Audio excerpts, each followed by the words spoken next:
all four.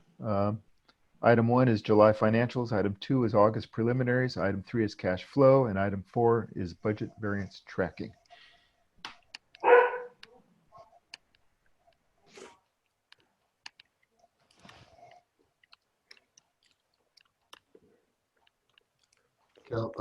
Kelly, you may be on mute. There she is. It wouldn't let me do it myself, sorry. So we'll start with the balance sheet on page 29 of your packet. Total operating for the month of July, cash is slightly over budget or above plan by $21,000.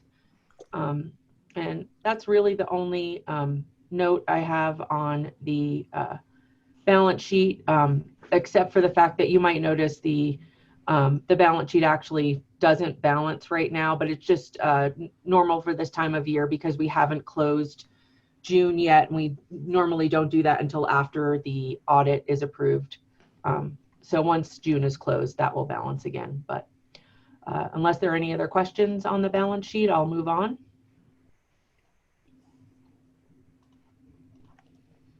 Okay, moving on to the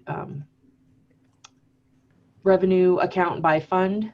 You'll notice that G&A, fire, and parks is at a negative, which it normally is at this time of year due to accrued property taxes that we haven't received yet. You'll also notice snow removal is at a negative, which is normal for this time of year, again, because we haven't begun to receive our revenues for snow removal contracts yet. And then solid waste, you'll notice, is at a negative. And once we get to solid waste in the income statements, you'll know why that they're at a negative. Moving on to the budget income, or the combined income statement on page 32 of your packet. Operating revenues for the month of July were down from plan by $18,000. Most of that is due to the base rates, which I had previously discussed last month, that there was an error in the budget. So we will see that variance in base rates for the rest of the year. It won't be at $12,000. It'll be around $9,000 per month. And that is noted in budget variances as well. Total operating year to date, obviously it's just the first month of the year, but we are better than planned by $87,000. So even with revenues being down from what we planned, we're still better than planned in total operating. Moving on to the general fund on page 33. You'll notice the variance in contract services, and this is due to the timing of our receipt of invoices from Moss Adams. We have received an invoice from them for a portion of the audit, but that was received in August. So that's just a timing thing. Moving on to water on page 36 of your packet. Operating revenues for the month of July were under plan by $1,200. Year to date, total operating for water is better than planned by $18,000. Moving on to wastewater on page 37. Operating revenues for wastewater are under plan by $11,000, but again, this is just due to that base rate issue. You can see that obviously residential revenues are up from plan and commercial revenues are down, but they basically net each other out. So that's good to see. Total operating for wastewater is better than planned by $20,000. Moving on to electric on page 39. Operating revenues for electric were better than planned by $1,600. And again, you can see that large switch there in commercial and residential revenue. And I feel like we're definitely going to keep seeing that for the rest of the year.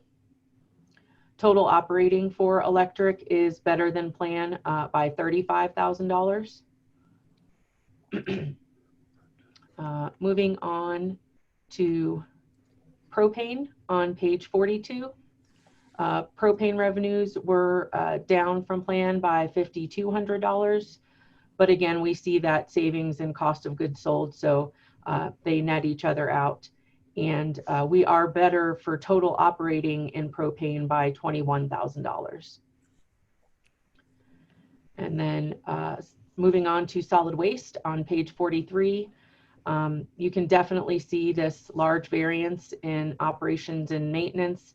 And this is directly related to the number of dumpster tips. We had double the amount of dumpster tips in the month of July than what we had budgeted. And it's really due to the increased population in Kirkwood. Normally we do one dump or one tip per week, and we're doing 2 tips per week. So double the tips equals double the cost. Any questions? Propane results seem weird to me. Do you have any comment on that? I mean, we're down $5,000 in revenue, but we're ahead $21,000 in operating income. It's just due to the fact that we didn't spend as much as we had budgeted in operating expenses. So that's where that. Is that a timing thing, Kelly? Like a lot of it is a valve timing repair? thing. Yeah, it has to do with, when we're creating the budget, we make a guess about when projects are going to be completed and things like that. So, I mean, the propane valve project was what, $25,000? right. That is a capital expense, so that really won't come through on the income statement. But there were other things like our 10% propane change out. That's where a lot of the costs and operations and maintenance are, coming through. It's we're still going through that project. Thank you. Mm-hmm. Any other questions on income statements? I have one, Kelly. Have any of the customers requested deferral of payments due to COVID? Nobody has requested any. I've spoken to one customer that advised that they were going to be sending payment, and the reason they were late was because of the fact that their restaurant had been closed. But nobody's requested anything. We do have some customers that are definitely past due, but no more than normal. So, but no specific requests though. Thank you.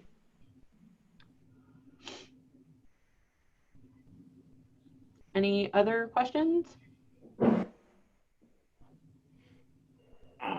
Okay. Can you hear me? Can you hear me? Yeah, I have a question. Oh, now I can hear you. Sorry, Bertrand. Yeah, that's okay.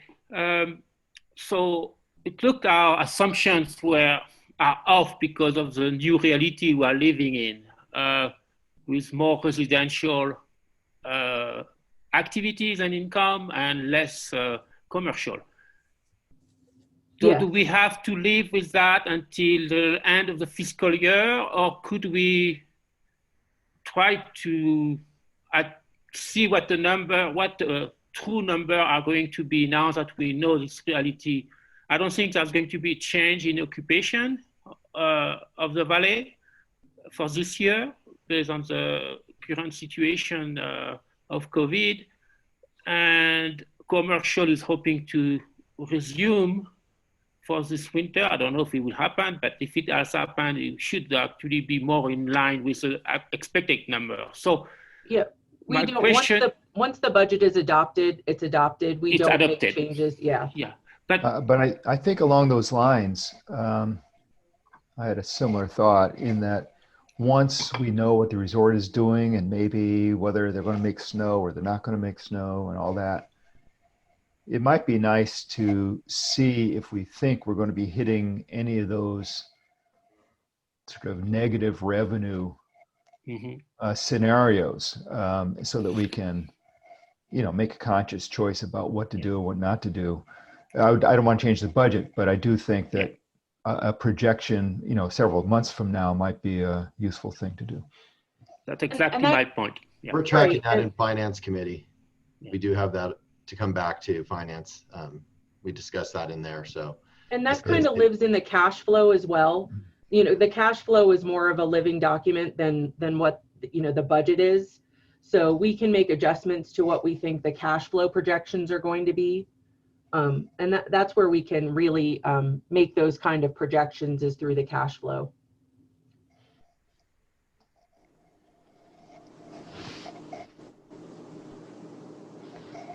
Okay, why don't you go ahead, Kelly? Just one more note on the income statement comparison. When you look at revenues compared to last July, you can see obviously commercial is down and residential is up. And then you can see that big variance in other revenues. And that was just due to the fact that we had received that grant funding for the SCBAs in July of last year, which is why there's such a big variance in other revenues.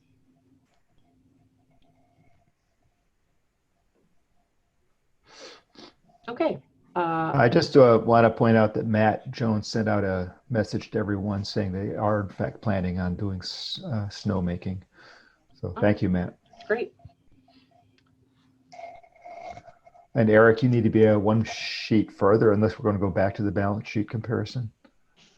Yeah, that's what Kelly was just talking about. The income statement, right.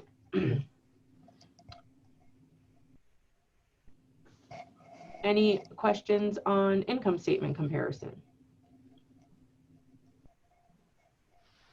Okay, hearing none, we'll move on to August preliminaries.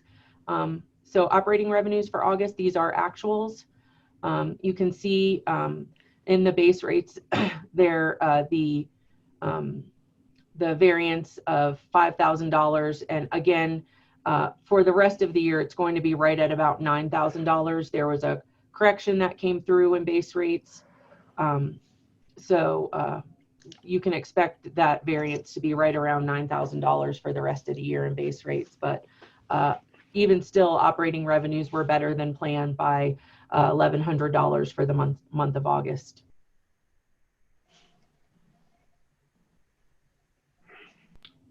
Any questions on August preliminaries?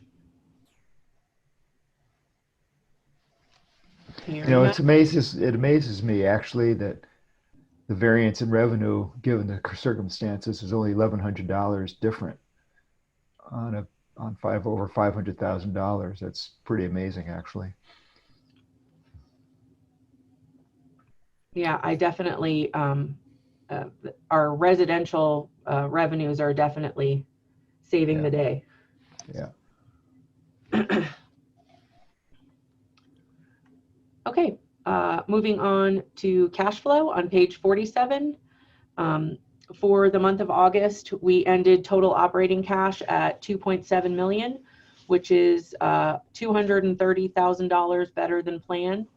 And so I feel like that you can see that hangs on for the rest of the year right around that number. So hopefully that will come through. I can let you know that you can see that property tax revenue that I expected in August. We did not receive $84,000 in property tax revenue. We did get some, we have gotten some checks from Alpine County recently in September. And I expect when we get to property tax revenues, I'll elaborate on the Alpine County property tax revenues. But I think we're starting the year pretty solid, and hopefully it will remain that way. And again, our low point is in December, and that's usually when our low point is every year.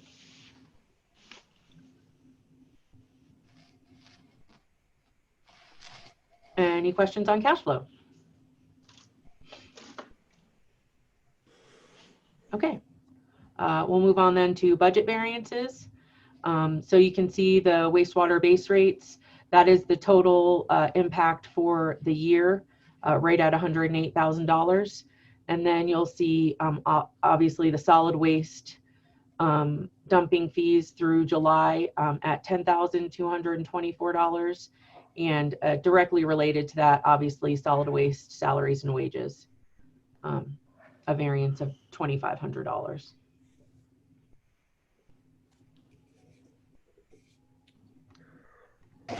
Any questions on budget variances? Okay, Kelly, thanks. Let's go on to item 8B, the property tax allocations. Kelly?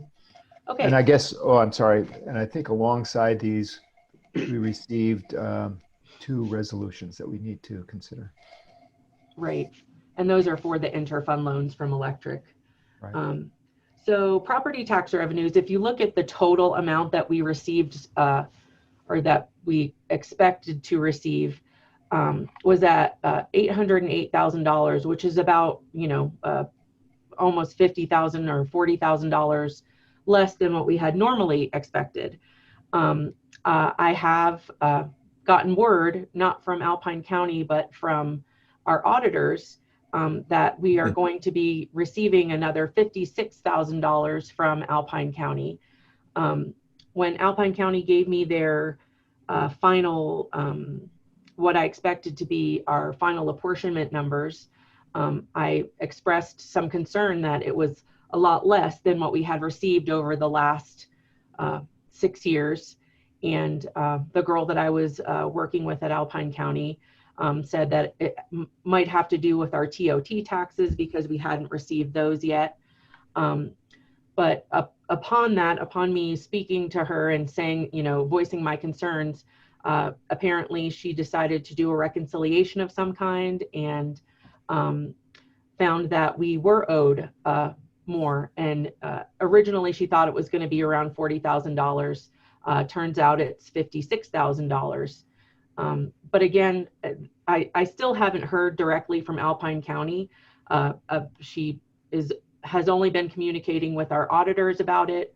But it's good to know that we are going to be receiving that. And so at the Finance Committee meeting, we discussed that any additional property tax revenues we received would be allocated to wastewater. And I don't know if you want to elaborate on that, Eric Christensen.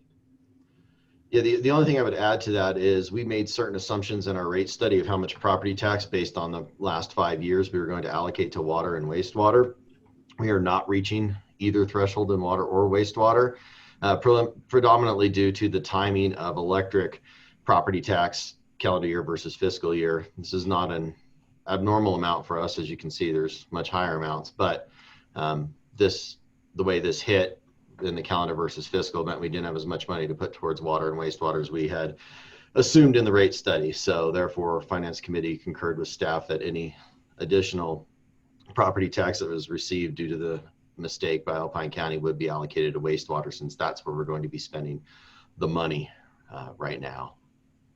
And you can also see that if you look down at the operating cash balances, even without any property tax allocation to water, they still had $42,000 in cash available. They didn't end the year at a negative. So that's the other reason I think why we decided to, one of the reasons why we decided to put everything towards wastewater. Kelly, how transparent is the calculation that come from the 2 counties or the 3 counties? In other words, do we know how these calculations are done? Do we see the calculations? Do we have the right to see the calculations? I don't see the calculations, but do we have the right to see them? Sure. And one of the things we talked about at Finance, Eric, like you read our mind, but and I've mentioned this to Supervisor Woodrow as well. Spoke with her yesterday. I think she's on now. But we will be asking for how much property tax was collected from every Alpine parcel within our service area. And our LAFCO document is pretty straightforward. So assuming what we receive is straightforward and distinguishes between school bonds and those sorts of things versus pure property tax, we should be able to do a back of the napkin calculation and see if they jive. If they don't, then we'll be bringing that back to finance to discuss what our options might be. Good, thank you. I think that's important, thanks. I do have a question, not necessarily, well, it's just, I know that we've always said that we can't put property taxes towards snow removal because it's not an enterprise service, and it's a contract service. What I'm wondering is, Kelly, can you clarify for me? Obviously we remove snow from in front of the firehouse. We remove snow from the power plant, powerhouse areas, in front of the community building and so on. Those aren't contract services. Those are those costs allocated to those different functions, or are they all just G&A and snow removal gets its portion of G&A? No, they are specifically allocated to each department. We have a specific amount that's allocated to each department. So the deficit in snow removal is all because of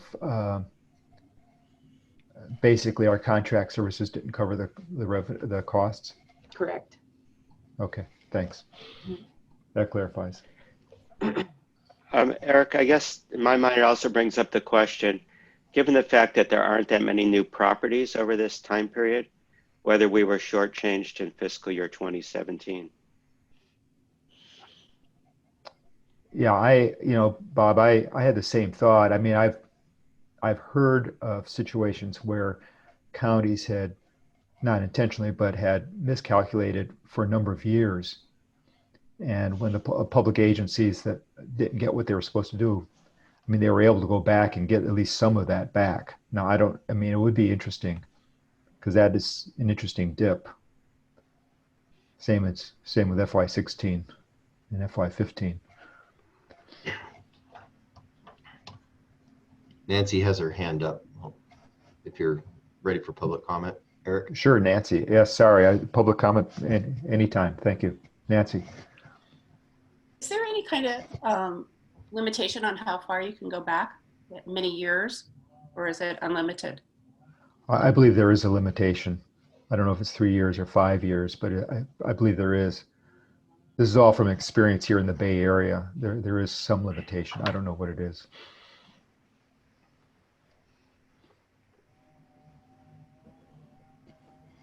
So is the Finance Committee going to delve into this issue of transparency of these computations? Yes. Thank you. Well, we're going to do, like I said, we'll do a very high level analysis, and if we're plus or minus a few percentage, I think it'll probably end there.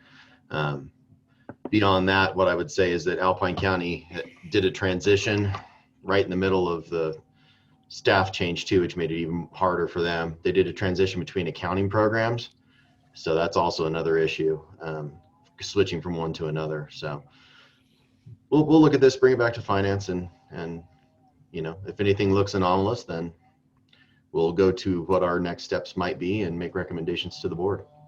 Great. Thanks, Eric. Welcome. Okay, so let's get back to the specific topic here, the allocations. And so I guess at this point, we're looking for the approval or of the two resolutions for the interfund loans. All right, so let me get to those resolutions, So just to clarify, okay. I have a question to clarify. FYE is fiscal year end, and 2020, that means it's going to end on July 1st, June 2020 or June 2021? 30th, June 30th, 2020. Is when fiscal year 2020 ended. So we are talking about last year now, Yes. correct? Correct. Exactly. Okay, we have before us resolution number 2011. This is a resolution of the Board of Directors of KMPUD approving interfund transfer and loan. And this is a loan of $20,073 from the electric fund to the solid waste fund. And there are all the whereases and recitals and so on. So are there any questions or any comments on this resolution? The only Either from the board? the only board comment I or- would make, if that's okay, Eric.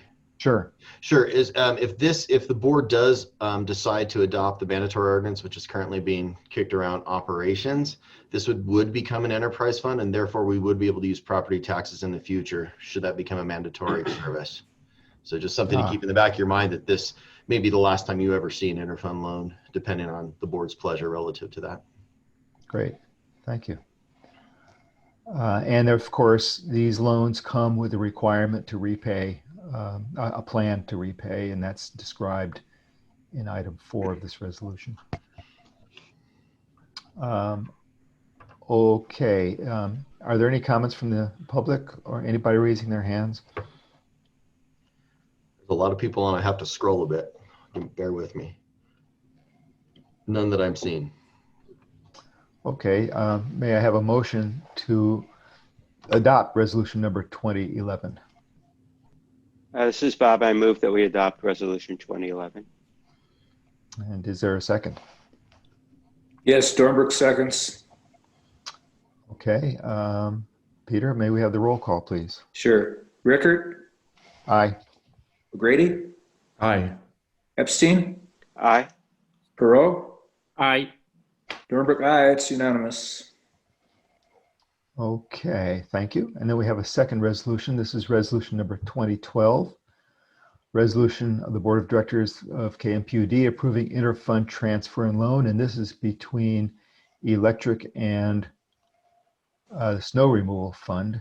And the amount is $37,975.81. Again, there is a repayment requirement described in item 4. Are there any comments on this one? Either public or board? I'd like to make a comment. So while I do support this kind of motion for non-enterprise fund, I think the snow removal should stand on its own. And I know this has been originated earlier, so I'm going to support it. But in principle, I'm not in support of snow removal benefiting from an interfund loan. And so I certainly don't want to add to it. So we are talking about the past year. So as I said, I'm going to support it, but this is not something I'd like to see repeat itself for the snow removal. Yeah, I think you would have agreement on that. Okay, any other comments, either from board or public?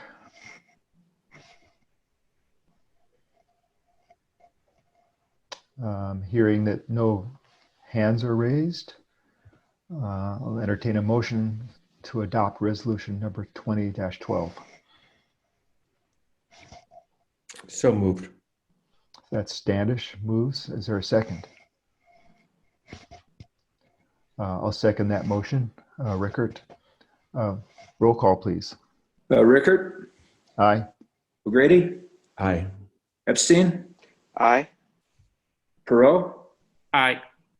Dornbrook, aye. Okay, thanks all. I think that finishes 8B. Is that right? Correct. Okay. We can now move on to 8C, which is the Russ Loan A8 draw number 21 rollover. Kelly, you're still up. I'm still up. So we have loan number 3199 due to mature on the September 30th. So the current interest rate of that loan is 2.335. And staff does recommend this loan be rolled over with a new maturity date of 12/31/27, which is obviously the 7-year rate. And as of 9/4, you can see what the rates were down at the bottom half of that staff report. So those are quarterly rates, right? Yeah, semi-annual. Semi-annual. So is that And the quarterly's 6 month below. rate. They're Yeah, both- quarterly is below that. which is identical. Right. Interesting. So the annual is that multiplied by either 2 or 4? Can you explain? Eric, do you want to take that one? Christensen? Oh, no. Uh, I'm just curious, what's our annual rate so I can compare it to 2.335? I believe that that's the way that you would do that is to multiply that by 2. Yes. Standish or Bob, do you? I don't know, Eric. That doesn't make sense that you would multiply by Why 2. don't we spend a minute and see if we can find it? Yeah. Yeah, I got the, I didn't see annual rates when I went to go get these off of the Russ website. So maybe I didn't look hard enough. Okay. Well, let's, I think it's going to Do you be, want to move on and come back? I'll see if I Yeah. can find it. yeah, can we come back to C, just as item C, and move on to D for the time being see until why Bob not. finds it? Okay, let's put that one on hold until Bob can find or cannot find. And let's move on to item D, which is resolution 20-04, supporting district representation on the Alpine County LAFCO. And that's you, Eric. This is just a revisit of what we talked about many months ago. The other 2 special districts within Alpine County have concurred that they would like to proceed forward with this after the district said we would take a larger share of the LAFCO portion, apportionment for special districts. So it is on their forthcoming agendas. One of those boards only meets quarterly, so I think it's on their December agenda. But they are going to be passing their resolutions as well. We have been asked by Alpine County staff if we could wait to do this until after they got through the election cycle, and we thought that was a reasonable request based on how busy they're going to be. So we'll pass this, they'll pass theirs, and sometime in December we'll submit them to the county, assuming the board's pleasure is to adopt the resolution. Okay, and as I recall, the cost is not very great. It's like $1,000 or something. And I think the total budget was $3,200 for the entire county. We would have a proportionate share of that, and then the district would have a proportionate share between Markleyville PUD and Bear Valley CSD. Right, that's what I remembered. Okay, are there any comments from either public or from the board? I would suggest we clean up the typos. So, for example, the 6th paragraph down, last line, gain representation on the Alpine County LAFCO. Then the next paragraph is, whereas if special districts, the if doesn't make sense, and I'm wondering if it's 2019 or 20. And then, section 4,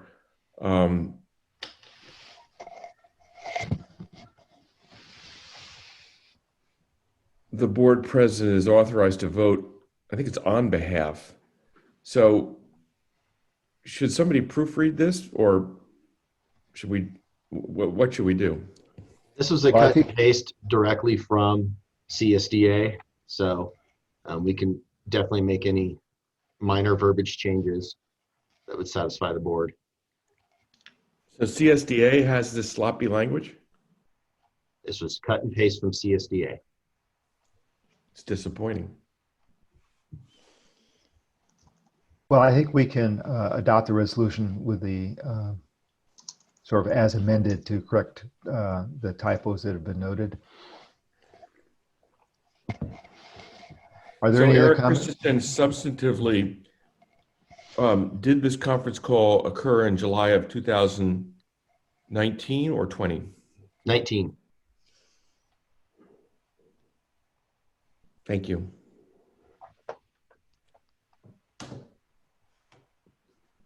Okay, any other comments from anyone?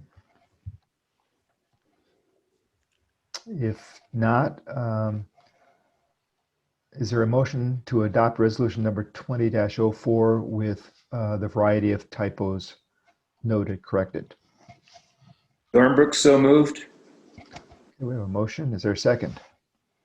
This is Bob, I second. That's Epstein. Okay, thank you. Peter, roll call. Rickard, Aye. O'Grady, Aye. Epstein, Aye. Perot, He keeps muting himself. I know you can't unmute. That's why don't mute yourself. I'm asking you to unmute. Now try it. Click it, Bertrand. There you go. Now don't click it again. Okay. Aye. Thornbrook, aye. Unanimous. Thank you, Peter. Bob, how you doing on the Russ loan? Well, as Interesting. near as I can tell, those numbers are annual. I don't I know why they're agree. called quarter, because the 7-year treasury rate is 0.45%. And then they add a slight amount for us to, for their overhead. I don't remember exactly what that number is. So I guess the conclusion is that the interest rate is low. Right. At worst, half of what we've been paying. Yeah, but those must be annual, and I don't know what the quarterly or semi-annual refers to. Yeah. I Okay. agree. Maybe that's when they're adjusted or set by the various bonds that are released. Yeah, I think it must be something like that. But the current 7-year treasury rate is 0.45, and it was 4.6 yesterday, or 2 days ago, Yeah. Well, and it was that's just- 1.72 a year ago. That's just amazing. Okay. So we have a recommendation to roll over this loan number 3199 for 7 years. Is there any further comment? I think the only thing I'd like to add is we discussed this in Finance Committee, and we could pay it off, but given the uncertainty of this coming season, we don't feel it's a safe use of cash. And by rolling it over, we are reducing our costs and helping to protect the utility rates, electric rates. Yeah, I think this interest rate is so low that it'd almost be crazy not to, in a sense. Okay, if there's no other comment, I'd like to I do entertain a just want to make a motion. comment that Oh. I did include the loan maturity schedule. There was it was asked in finance to reproduce that, and so I did reproduce that schedule, and I've added what the in the top section of that spreadsheet, I added what the current rates were for all of those different loan draws, along with the draw numbers. So if you look at the top of that spreadsheet, you can see obviously in column B, and this is on page 53 of your packet, you'll see A1 and then a dash, and then it has what the interest rate of that loan draw is.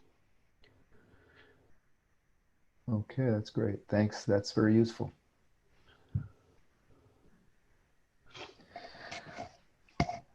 Okay, I'll entertain a motion to accept the staff's recommendations and the Finance Committee's recommendation to roll over this loan. So moved. I second. Standish and Bob. Peter, roll call. Rickard, Aye. O'Grady, Aye. Epstein, Aye. Perot, Aye. Thornbrook, aye. It's unanimous. Thank you.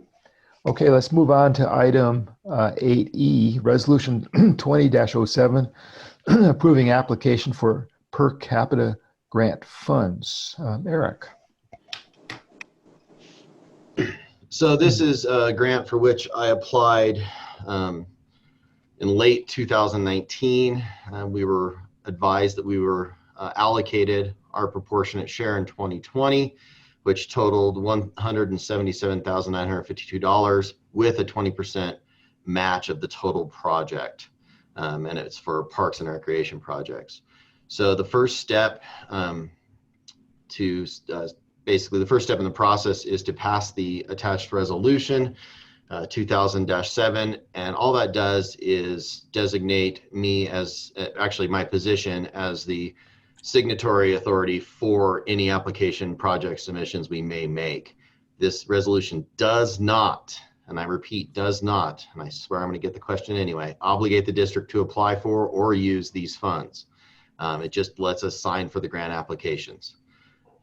So that's all this resolution does. When we submit our application, if it's approved, at that point, we're still not obligated to take or pay back the funds. It's once we take the first draw that we're obligated to pay them back if we don't do the project. Eric, can you quickly go over the timeline as we understand it? Sure. So we have to pass this resolution by the end of this year, December of 2020. And then we have through next calendar year to submit any applications that are eligible. And then we have to have it ultimately, the construction timeline is by 2023, and you can get an extension to 2024, I believe, with special permission. So just so the board and public know, Eric and I have talked about this a bit, not a lot, but in the very near future, I think we should have a discussion about how we generate ideas for what these projects could be. And in particular, I think we need to pay attention to what the resolution actually says about our attempts to serve the what's called the resolution lower income folks. For example, we might want to focus on those people who live full time in the valley as an example. These are all things that we need to consider as time goes on, but we will, as a board, I think, need to discuss how we'll generate ideas, who will compile them, how recommendations will be made, and so on. That's not part of today's agenda, but it will be in the near future. Okay, I'd like to entertain any comments from the public or from the board. So bottom line, this is money we have, but we don't have a project. Is that correct, Eric Christensen? Yes, and we can apply this to multiple projects, by the way. It's not limited to one project or limited to 20 projects. We can do as many as we can fit in within that grant amount and the 20% match. And we can use all of it or portion of it. Yeah, well, I'm in favor of trying to get the money. Yes. If we don't use it, we can assign any balance to cities, which there are no cities, so we can't assign it to that. We can assign it to Alpine County or another special district that has Parks and Recreation, which limits that entirely. So essentially we can assign it to Alpine County if we so desire. Okay, that's for discussion in an upcoming meeting. Any other comments? Yeah, I'd like to add to the need for the valley to re-energize the summer activities that we had in the valley that are disappearing. So maybe that'd be a perfect application for that. Or I really support that we are moving forward on this grant. Yeah, and I think it's pretty clear that when we decide how to generate ideas and ultimately decide on what we might want to apply for, I mean, to me, it's pretty clear this is going to have to be a coordinated effort between us and the resort and probably others. That's what I think is going to probably have to happen. So for future discussion. At this point, this is what will open the door for us if we pass this resolution. So any further discussion? If not, I'd like to entertain a motion to adopt resolution number 20-07, a resolution of the Board of Directors of KMPUD approving applications for per capita grant funds. I move so. Bertrand makes the motion. Is there a second? This is Bob, I second. Bob seconds. Peter, once again, roll call. Rickert, Aye. O'Grady, Aye. Epstein, Aye. Perot, Aye. Thornbrook, aye. Thank you all. Okay, let's move on to item F, resolution number 20-08, miscellaneous fees. So this was before finance. So one thing that the district should have been doing all along is updating miscellaneous fees. This came up during the rate study, and I wanted to close that loop on what we charge for certain things that are related to the water wastewater study in terms of the turn on, turn off fees. And then there was quite a few other items. So we just combined them all into one miscellaneous fee document and brought that before finance. And I believe, correct me if I'm wrong, Bob or Stanish, but they unanimously recommended adoption of the miscellaneous fees. That's correct.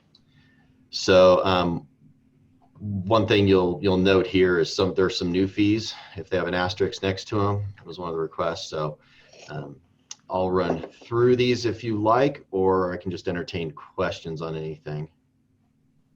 Let's just entertain any questions of the board or from the public, or any comments as well. There are 2 sheets of this, right? Yes, sir. Yeah. 3 actually. 3 sheets of it.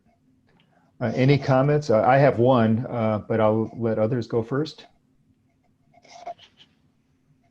I would not mind having some bit of explanation, for example, to what is restricted access to meter.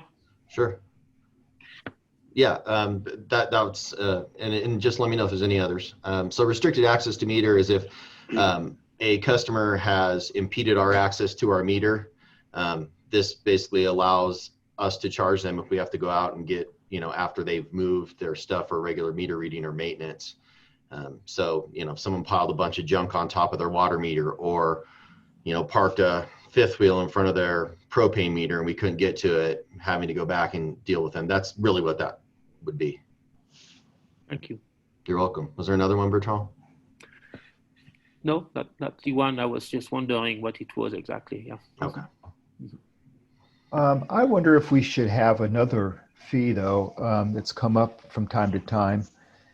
And that is whether we should have a fee that if there's unauthorized use of KMPUD dumpsters, now if it makes mandatory, it'll become less important. But still, I think we've seen still construction materials put into dumpsters, for example. And I'm just wondering if, obviously if we can identify who does that, whether or not there should be a fee for having, taking the time to deal with unauthorized. Yes, there is. So that's not, we do have that charge, but that is under a different ordinance. That's not a miscellaneous fee. That's a solid waste ordinance and policies that establish those fees and the amounts. So those do exist, just not in this document. So when we do revisit the mandatory solid waste ordinance, we obviously have the chance at that time to revisit it, increase it, adjust it, whatever we see fit. But it does exist, just not here. Okay, great. Thank you. Any other comments, either from the board or from the public? Eric, at finance, we went through it in detail, line by line. And, it's a lot of little fees. I think we just kind of listened and said it all sounds reasonable. Great, thank you. Nancy had a question, Eric. Okay, Nancy. So under the restricted access to meter item, so the district's been proactive about making sure that there are enclosures on meters. And so is the assumption that, you put these meter enclosures up, that there has to be a way for the district staff to be able to access? Yeah, all the enclosures would provide access, but this is more than just that. This is Okay. other inhibitors to our access to our facilities. And the various ordinances and policies related to water, electricity, and propane do have requirements that customers provide access. So this is just provided access. For example, there is a condominium unit, Nancy, that has a meter room, and they tend to store junk there. And we have to have them move it when we want to get into it. And that's a lot of time for staff, and we have to go back. And this would basically give us a motivator for customers not to inhibit district access. Got it. Thank you. You're welcome. On a similar front, since we are in snow country, so if there is a storm, and I know we have all our requirement to keep our meter clear from snow, and with the enclosure, I could see a scenario where basically snow accumulate around the enclosure and become an issue to actually access the meter. So basically, we are pushing the problem one step further.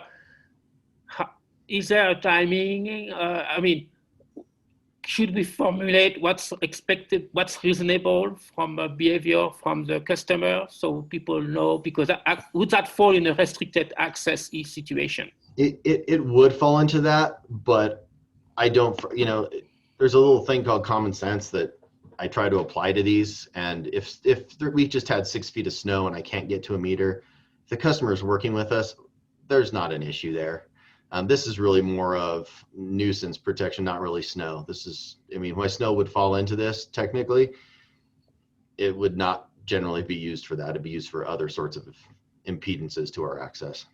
So basically my point was, I agree with you, is should we formulate that a little better? I mean, at least an expectation of how fast and how soon after the storm the snow need to be cleared.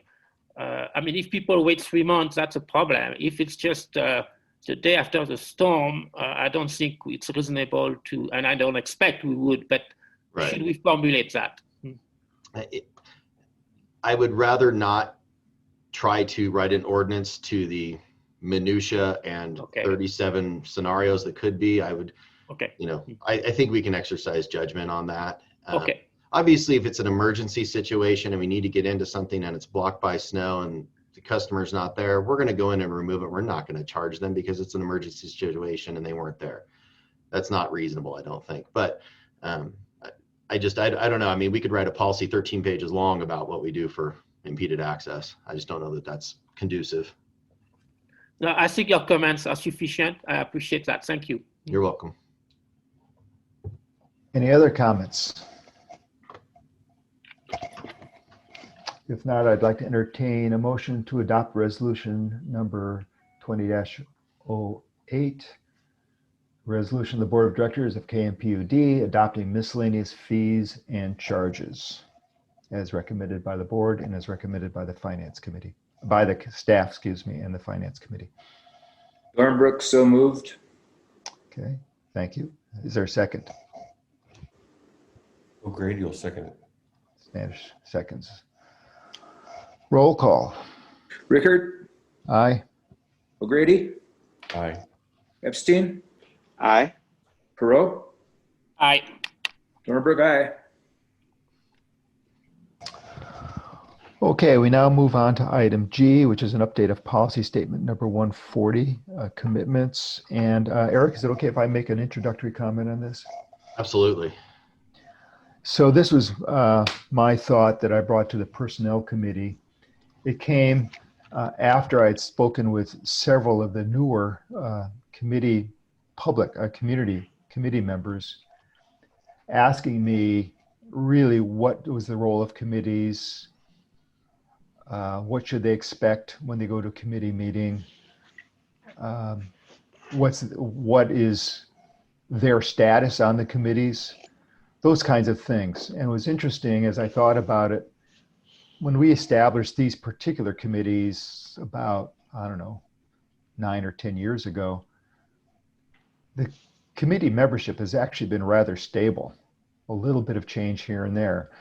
But now there were, 5 or 6 new committee members total And so given that, oh, and then of course, Bertrand was fairly new to committees and chairing a committee.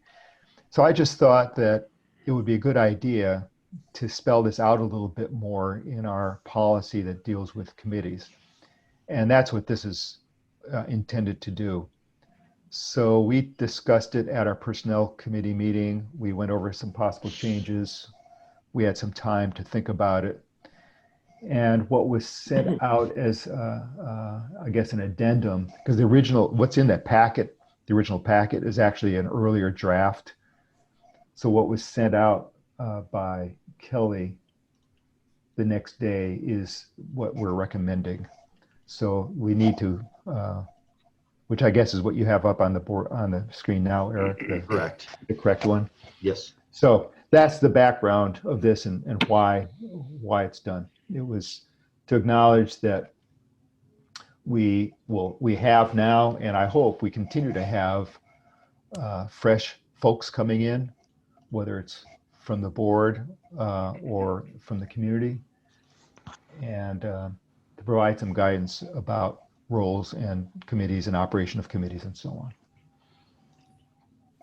So that was the introduction. Eric, do you have anything, or Standish, that you'd like to say? No, all I would just add, the one thing I would add to that is Jess compiled this, and she compared this against various other districts and got information from numerous other districts. So there's some consistency in the industry standard and some of the changes she's made. Eric, I've read it a number of times and continue to think it makes sense. Okay, Standish, thanks. Okay, are there any questions or comments from the board first and then from the public? Well, I'd like to say that actually this is actually well timed. We need to effectively have clarification on those. It's quite useful. I also would like to take the opportunity to invite community members to join. We tend to have just representation from 2 HOA and few other HOA. So I think it'd be good to have representation from more people, a broader varieties of HOAs of the community. Yeah.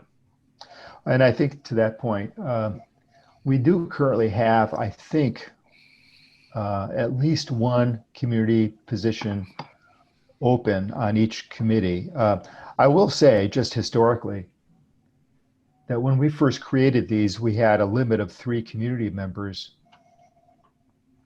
But we began to get a little bit more interest, which was really nice. We didn't even know if we could ever get 3 for each committee. We did that pretty easily. And so we increased it to 5. Of course, anything beyond that, the committees get too large. But right now, I believe we have one. We unfortunately lost Jean Reuter from the operations committee. So we have at least one on each of those, and I think there may be 2 on the communications open. So I second Bertrand's encouragement for others to express interest and join. Nancy has a question, Eric. Okay, Nancy. So perhaps as a way to extend, the district's hands to unrepresented HOAs is perhaps to reach out to those HOA presidents and indicate, if you have someone in your HOA who might be interested to participate in a committee, to contact, I'm assuming it's Eric Christensen. Mm-hmm. Good thought. Thank you, Nancy. Any other comments, questions? Well, Matt Jones, I see you're on. We'd welcome a representative from Vail on the Finance Committee. Good. Thank you. Yeah, absolutely. I've got that on my list since Paul Fogenhauer left. With Brian Bigley moving on, we're kind of shuffling some roles within my SLT. But if you guys have anyone that you'd recommend, I've got a couple ideas, but I'll follow up with Eric on those, and we'll get somebody assigned here very quickly. Matt, I didn't know Brian has moved on. Brian is going to be the base ops director at Heavenly. So he's still working on finishing up a few projects. Good development opportunity for him.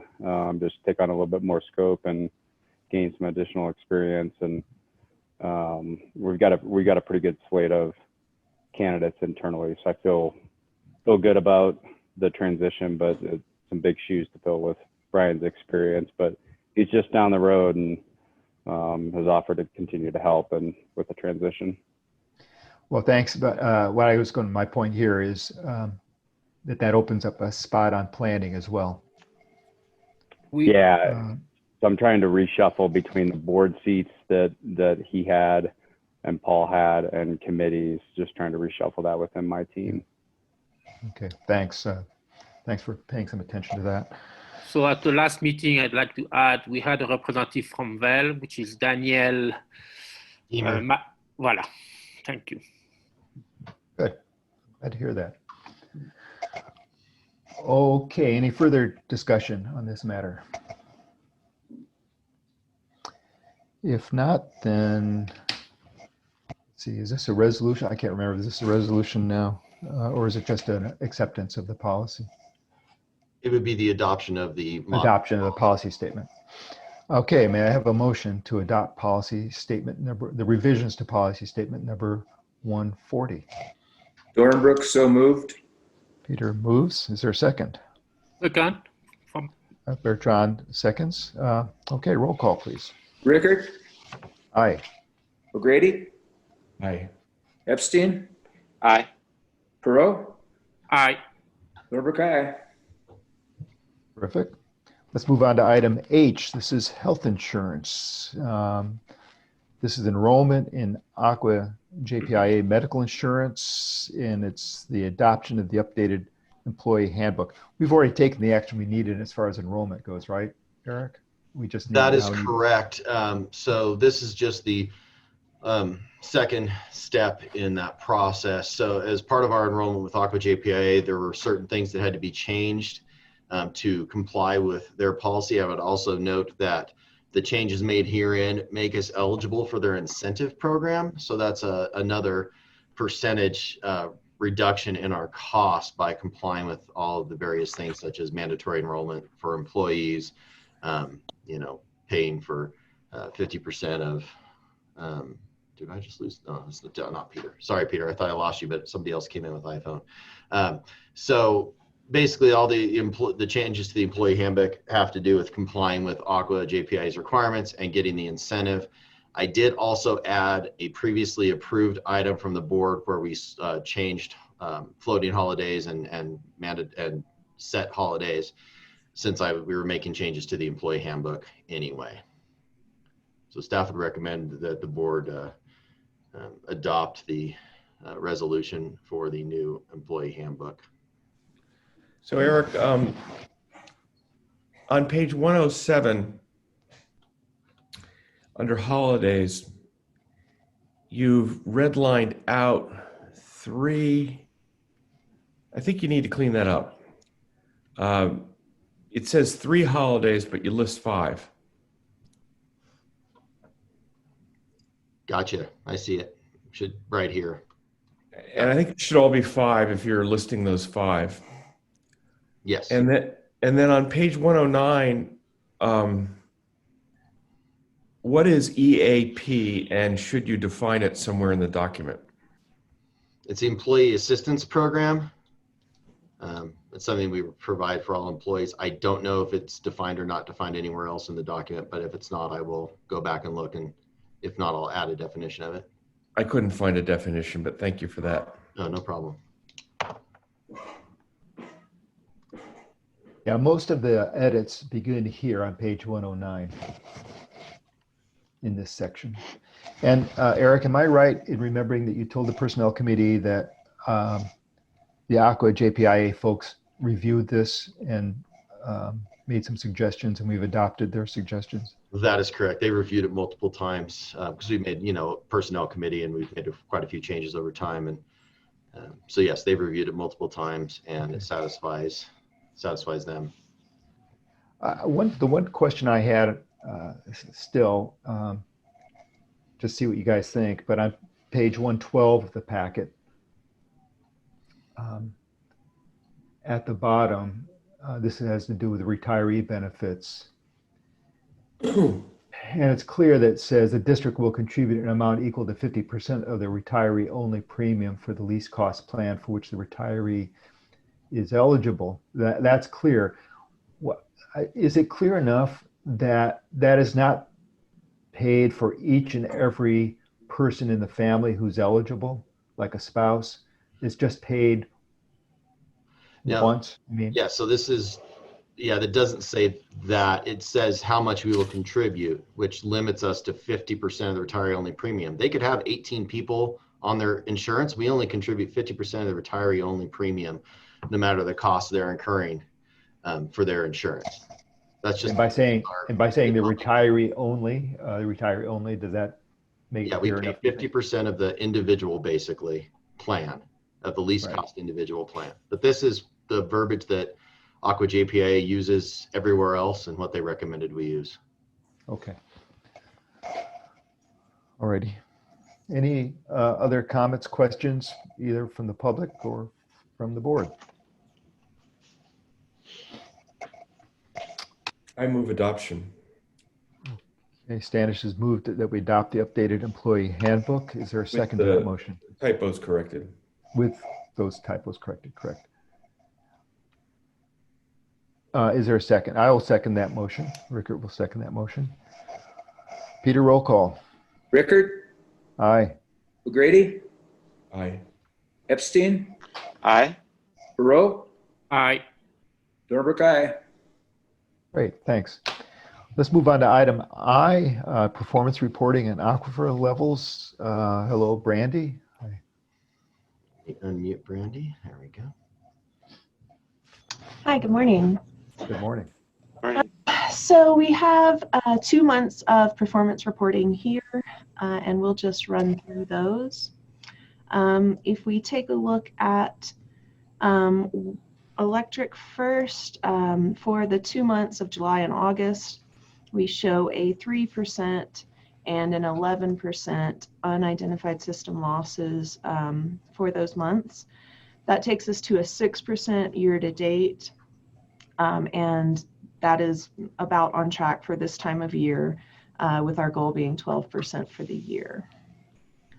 In propane, you can see that we flip-flopped. We had a positive and then a negative 3% loss for July and August, putting us at a 0% loss year to date, and we expect to see that continue to flip back and forth around the 0 mark. Moving on to water. In water, we see 13% and then 16% unidentified losses in July and August, bringing us to a 14% for the year, tracking about normal there for us also. And then lastly, July and August for wastewater, you can see the drop off between July at a 24% unmetered usage. So this is just the I&I that comes into the system that's not water going down somebody's tap, dropping down to 13% for August, so the end of our I&I season, bringing us to 19% for the year. And I also included... Sorry. Oh, I'm sorry. That's okay. I tweet a comment, a request for Eric. Could Eric with a K, can you zoom your thing to 100%? Or because it's very difficult to read? Thank you very much. Yeah. All right. Any other questions on, or any questions on performance reporting? We've also included in there aquifer level sheets for July and August. I did take a look at the aquifer levels for July, and we are continuing to run kind of mid-range of our historical tracking on aquifer levels. So even with increased residents here in the valley, we're still tracking just fine on our aquifer levels. Good news. And that's all I have for performance reporting unless there are any questions. Yeah. Are there any questions from public or board? Yeah, I'd like to ask. So it looks like we are not depleting our water supply with substantial more occupation. Do we have any explanation or suggestion on why? I mean, does it mean it's unlimited supply? How do we interpret that? No, I don't think that means it's an unlimited supply, Bertrand, but it does mean that, even though we've seen increased residential residency here this summer, we still have a majority of our residents in the wintertime months when we're not getting snow melt. So I think that it is a combination of reasonable occupancy for our aquifers plus a high level of reserves this time of year. I would expect the irrigation consumption to reduce, but I don't know if we have these numbers. I'm sorry, Bertrand, could you repeat that? What do you expect to see? I suspect the irrigation consumption, this is the same water, huh? So yeah, right. It has been reduced this year, so maybe that would be one explanation. So it'd be interesting to look at that at some point. Yeah, the aquifers, Bertrand, for me, have always been a mystery, to be honest. We don't really know the source. Mm-hmm. We don't know what's feeding them, really. Mm-hmm. We don't know their shapes. Yep. And so I just get worried if we get down to 120 towards 100, then I start getting very nervous. This is for wells 3 and 4. It was a real concern at one point several years ago. I mean, while we were in the middle of the drought, towards the end of that drought, we were starting to look into, should we tap into Caples Lake, take advantage of a certain water rights that people in the upcountry have, but that'd be very expensive. And then, boom, the aquifer is replenished and we're fine. So what I would say, clearly not the time now with all the uncertainties that we have, but maybe in the future when things settle down, it'd be worthwhile trying to spend some money to hire an hydrologist to have a better sense of what our aquifers are. Clearly not now, but I think at some point it'd be an interesting thing to do. Yeah, we had that in the capital budget and it was turned to yellow from green. So yeah, it's definitely something we're tracking, but you're right. Let's wait and see what happens with COVID and where we end up on that. And we can definitely bring it back should things shape up. But, we also had an opportunity for a potential well location that looks possible. By the way, I do want to add one thing since you brought it up. Peter, we found the Curry study.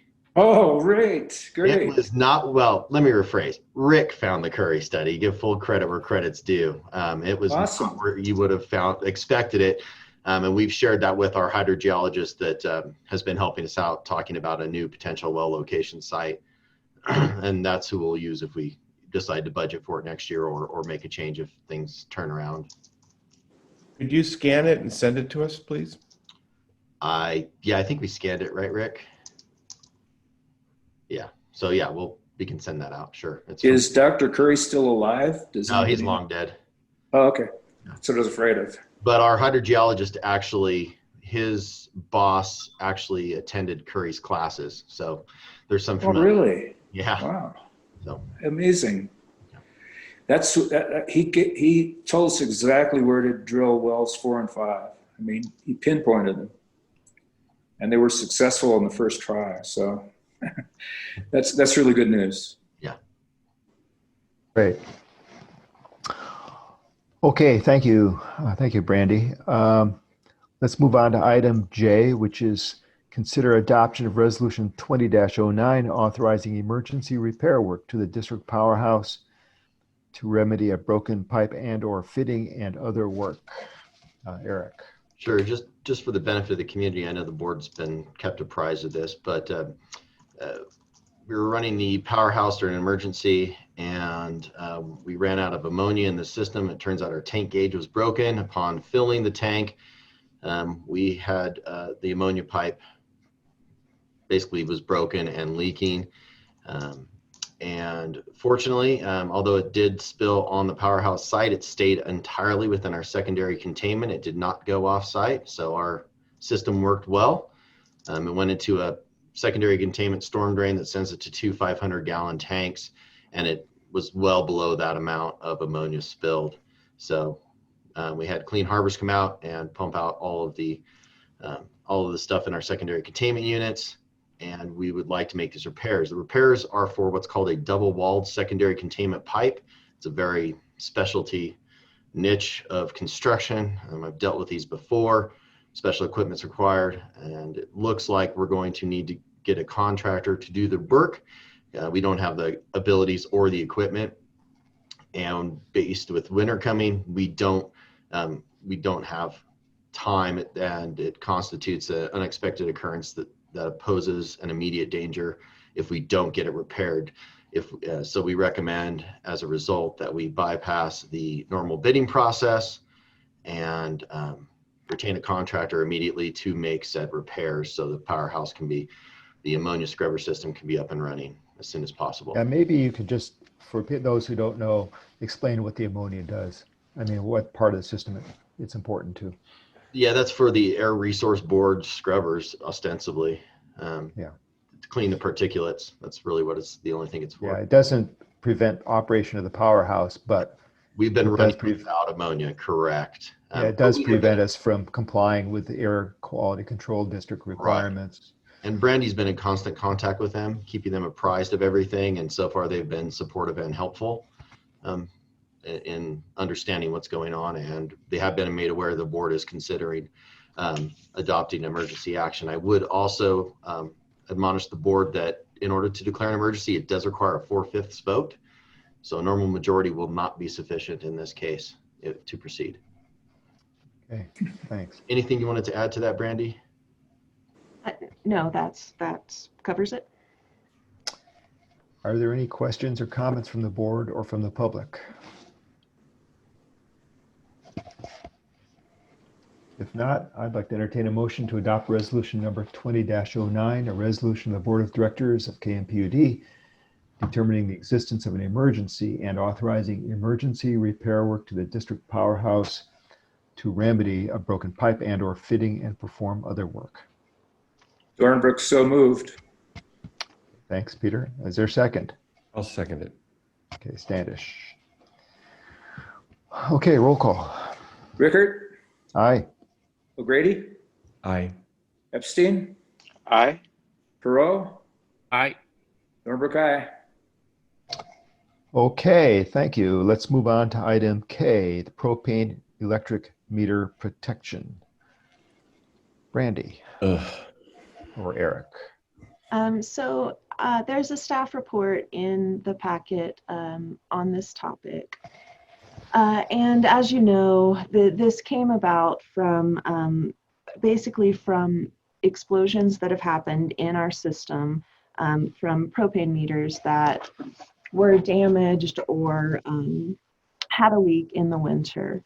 And so staff has recommended that we institute and enforce a propane shed standard and an electric meter protection standard, because electricity, while it has not blown up any houses, we have had meters that have simply been sheared off the wall and have interrupted service, and this is an electric fire danger.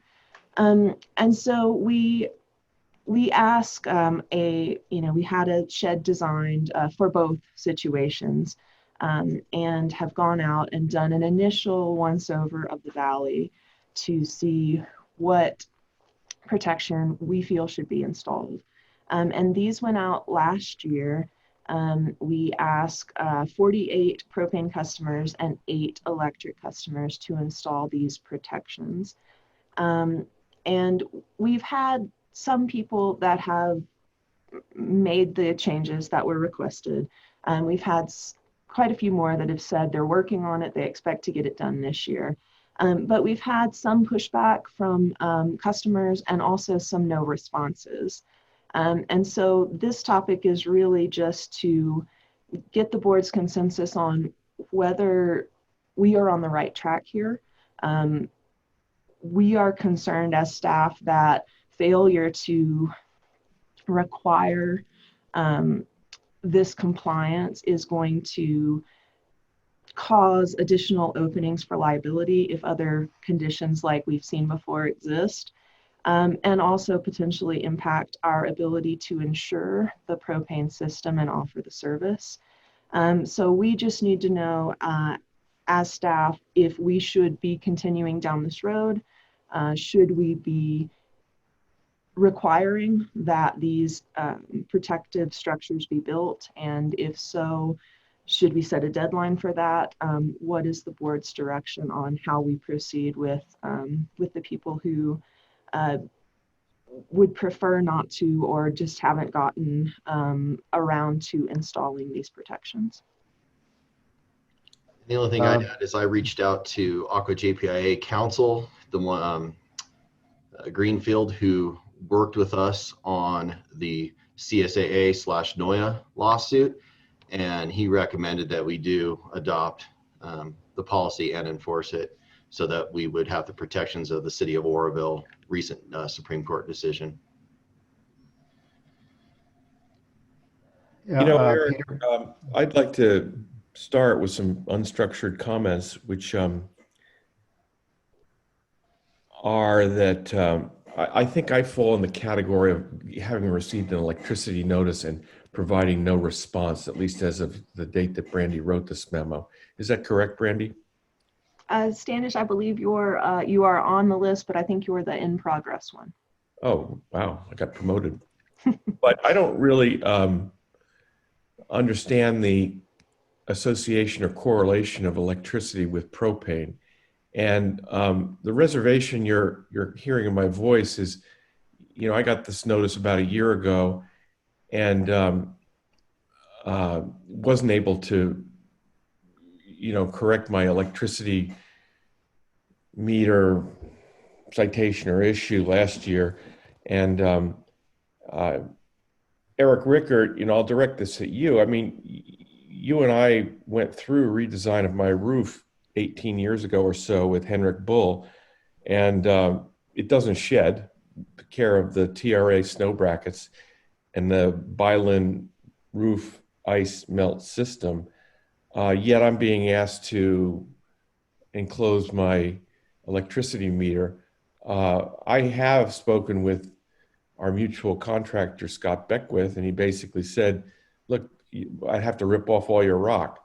So I've looked into this, but have been slow to move. And I just frankly don't understand the correlation of electricity with propane here. And I think I'm being asked to make modifications that neither I nor my contractor believe are appropriate. So I'm mixed on the whole thing, to be honest. And I think it might be a case of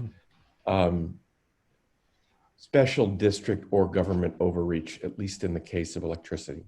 What electrical problems have occurred? You talked about shear off of meters, but have there been any safety issues on electric? The shear off of the meters is a safety issue in and of itself. The ones that have been sheared off recently, and I believe there were 5 electric meters that were impacted in the last 3 years. They have not caused a fire. They could have caused a fire. I mean, if you have electrical components that are exposed and no longer encased in the meter, that is a safety issue. And, you know, there have been similar installations to yours. And I think this is the issue that we come up against, is that all of these meters were installed to different standards over the years, and everyone's situation is different.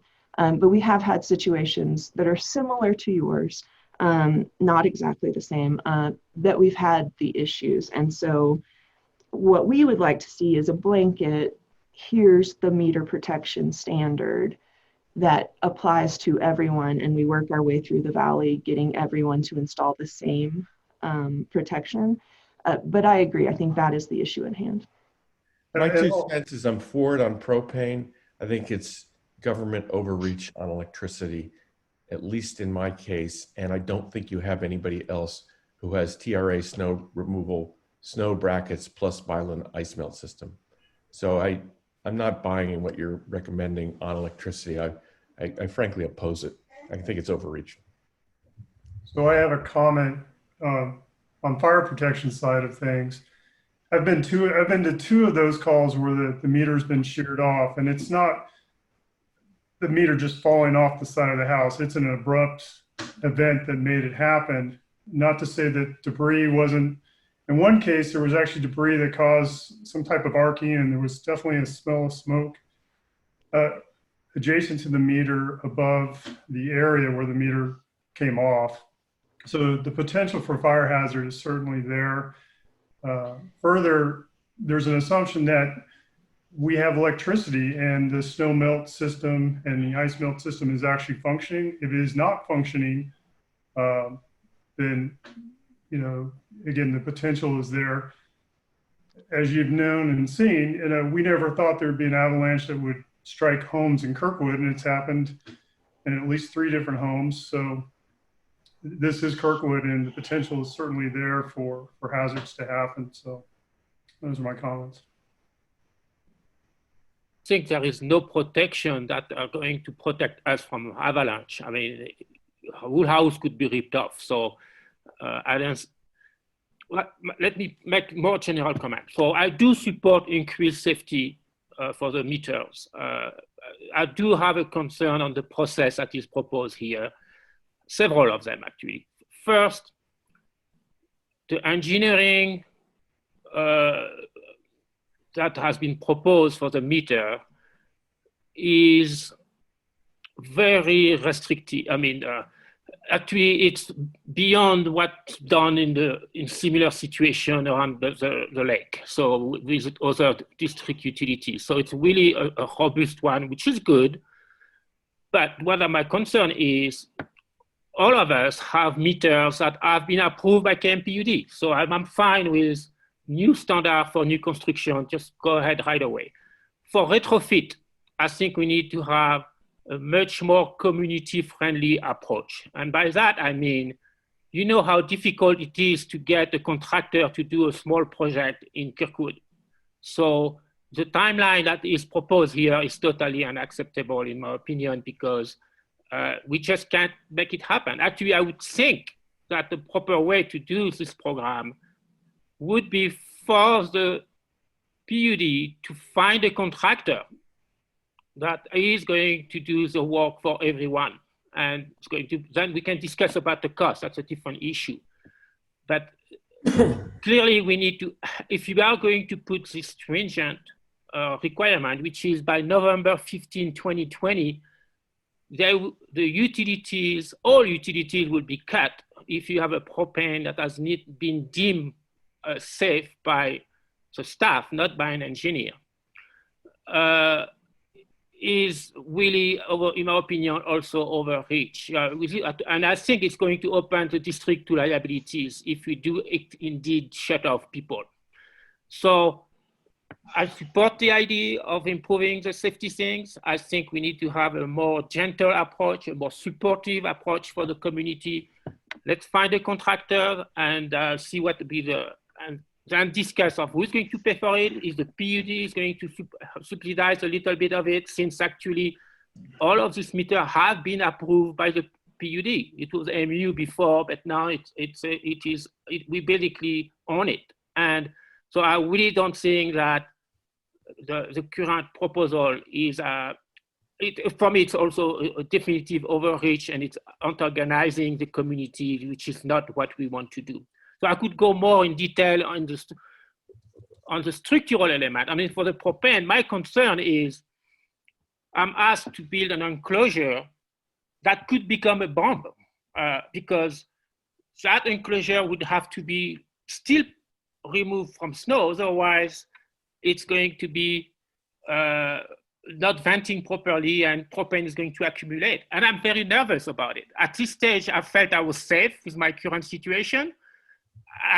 I'm considering shutting off propane and switching to a heat pump for my house because I'm concerned of building a bomb.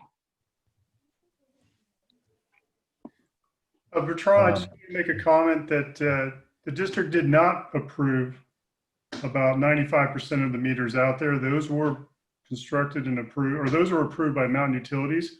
We're just trying to clean up problems that probably should have been addressed years ago. An example was there's a home on the west side that a meter is actually was mounted 30 feet off the ground, which doesn't make any sense to anybody, but staff is expected to climb a ladder, including myself at one point, to read the meter. So again, this is something that we're trying to clean up throughout. And I support that. But we cannot say it's because it's MU. We purchase MU, we own the problem. Well, a couple of things. First of all, Peter, do you want to say anything about the Operations Committee's consideration of this? Well, the Operations Committee recommended adopting the shut off, and I just ultimately, because of safety, most of these were issued last year, and we gave the district authorized a 1-year extension.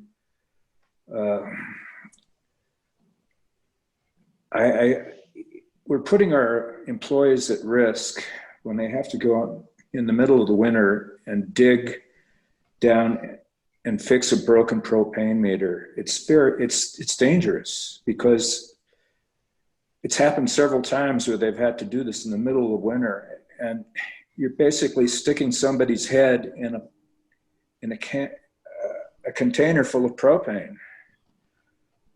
We have to figure out some way to incentivize people to do this. Now, if you guys if you think this is too stringent and too quick, I respect that opinion, but I really think we need to start standardizing our meter protections. Well, if I recall the lawsuit issues, now the lawsuit had to do with propane, not electricity, but maybe you can correct me if I've got this wrong, Eric, but the issue, as I recall, was that unlike the other utilities, a gas line, including the propane lines, it's ambiguous in the law as to whether or not we can, by policy, say that we don't own something. Right now, our policies say that our ownership ends at the property line. Now, that doesn't make sense in the sense that pipes and electric lines are continuous. I mean, there's no valve or anything like that, or a connection right at the property line. But nevertheless, that's what our policy says. We never purchased the lines from Mountain Utilities that extend from property line to the buildings. However, because of a federal law, it's ambiguous as to whether or not we can do that for the gas line. I don't think such a similar thing exists for the electric. So I think that the real liability probably lies more so with the propane than with the electric. And then just in response to Bertrand, I know that if the district were to undertake finding a contractor and undertaking these enclosures, then we're taking on all the liability for that, which we don't want. I mean, the closures should be, if they're part of the building, they should be the owner's liability, but we'd be sort of taking it on unnecessarily. So,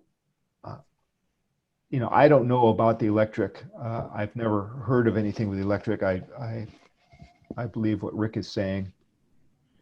Eric, just to answer your question, that federal law to which you refer applied to utilities generically. So yes, it would apply to electric. Oh, really? I thought it was just the gas. No. No? And then to answer your second question, the reason electric's on here is because, 2 winters ago, we had 3 shear off and created a hazardous condition. Yeah. So Eric, can I offer my comments on this Sure. as well? Yes, please, Bob. All right, so I have a situation kind of like Standish's. I have 2 propane meters that are protected by a huge overhead driveway and that we've monitored for 19 years. And there's just no way for the snow to accumulate from the side, but we're still willing to fix it. But that's really different than a propane meter that's 30 feet in the air. So I feel like we've taken everything. Some of them are serious violations and some of them are judgments, or they're just different than everybody else's. And so I feel like putting everything in the same risk category is not, that isn't helpful. The second thing is, I think the time frame of finding people to do work and the rest of that, and COVID and the rest of this, of saying your house will be shut down on November, in 2 months because you've had inaction over the last year, is a bit excessive. And I would much prefer for the people who haven't been responsive at all, I think that's a reasonable wake-up call. But I would ask every homeowner to explain, to provide that, every issue, to have a due date that they suggest of when they can be in compliance. But that we also rank these things according to, some of them are much higher risk than others. And so putting them all together, I think just is not helpful. The other thing that talking with district council and with Aqua JPA council, that could be a potential alternate for people that believe their protection is sufficient. There could be some sort of liability agreement where the homeowner could take on the full liability and agree to indemnify the district if they refuse to comply. That may be another path we could go down for those one-offs. I'm glad to hear that, because I was going to suggest that. At least I was going to suggest that for those in progress. It could be applied to all 34.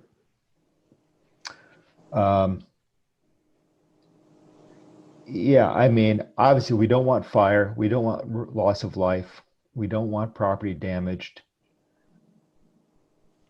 But in a sense, I think we've done our job if we give people, raise the red flag, but if they don't want to do it according to the standard, I think they absolutely have to have a waiver of a release liability and an indemnification to the district. But Eric, No. I think there are cases where that might be judgmental and okay, and then there's cases where we're putting our employees at risk because somebody's willing to take on the liability and we're risking our employees' well-being. So there has to be a judgment to the level of risk that's involved. Yeah, and I agree with your, shouldn't be one size fits all, Bob. I concur with that sentiment in some aspect, and perhaps it's in those one-offs that are, somewhat protected or have Noya had a history of 30 years of not blowing up, and it did. And I get that not everybody's like Noya's installation, and there might be some that are a little bit different. And so perhaps it's a judgment call, between Brandy and district engineer and myself going, okay, this one, the risk is there, but low. We would accept an indemnification on this one.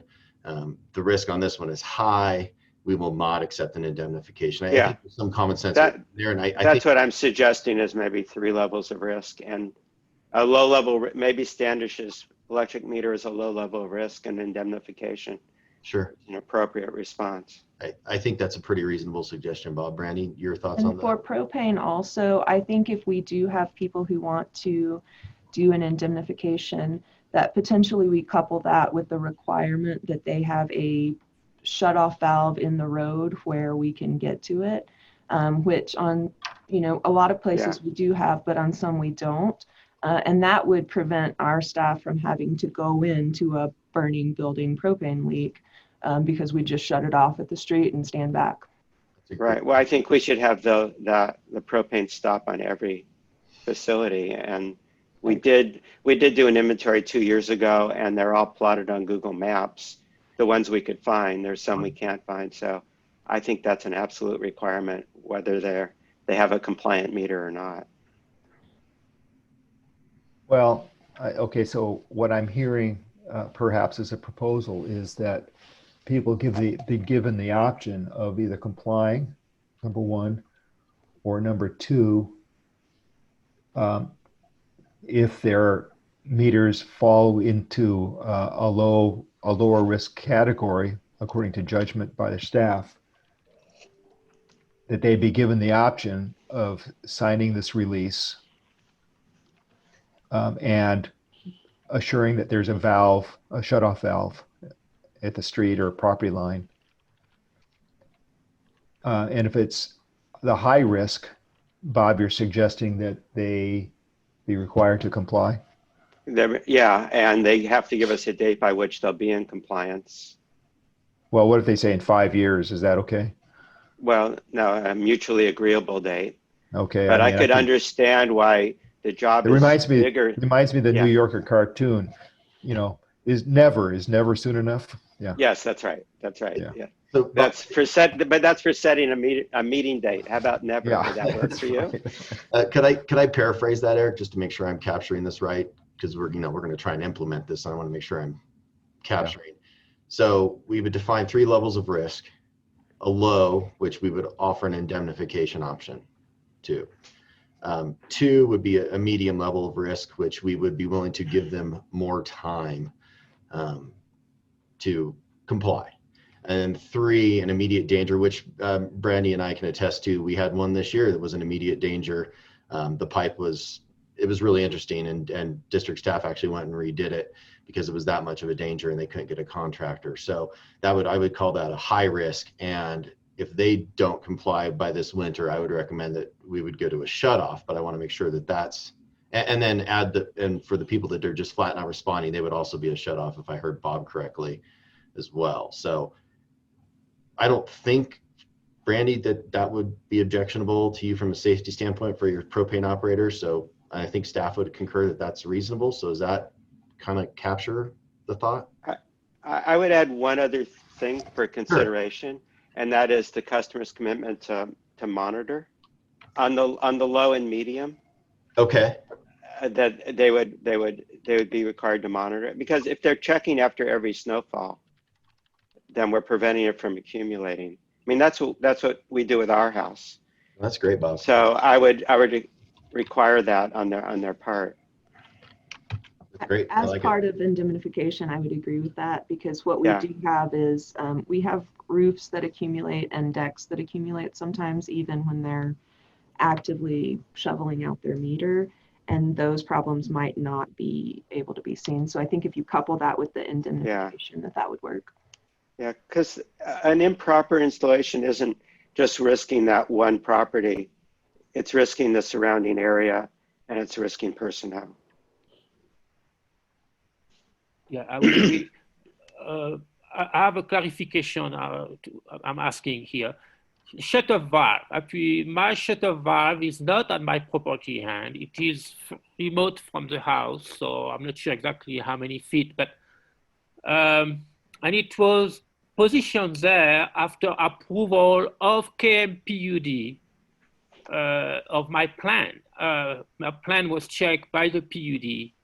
And so if I'm told that my shutoff valve needs to be moved at the property line, I'm not happy with that. I think so I'd like to have a better sense of what's the fire situation, because again, the fire department checked my plan with the shutoff valve, and now I'm told this is not the proper location, or it's not what we are saying here. Yeah, yours is right on the street.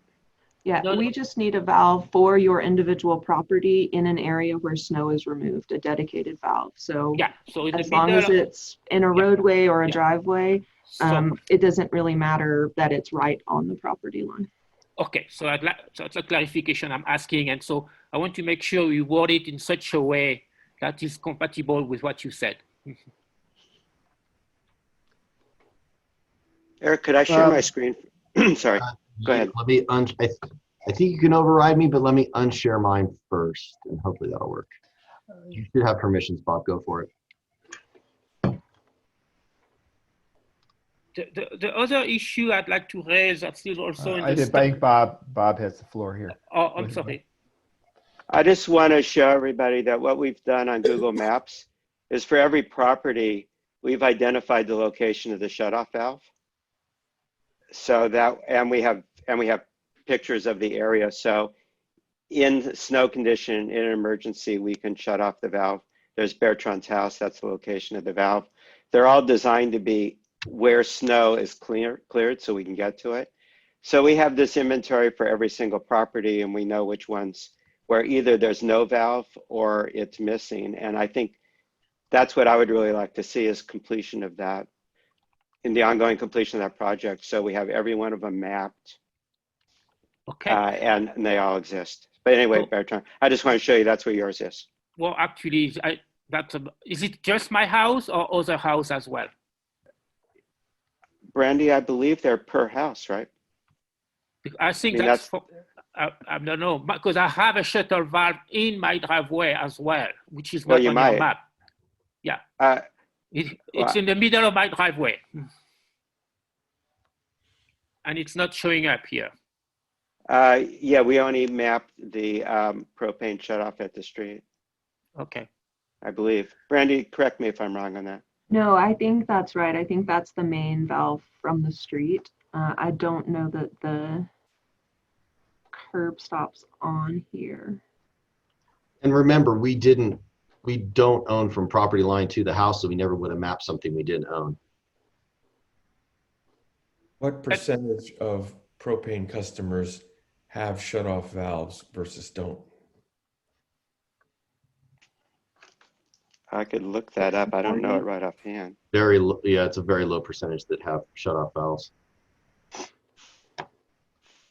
And there are some, especially in the older neighborhoods, that they have a valve, but they're off the street in, dirt. And so either they get lost or we can't access them in the winter.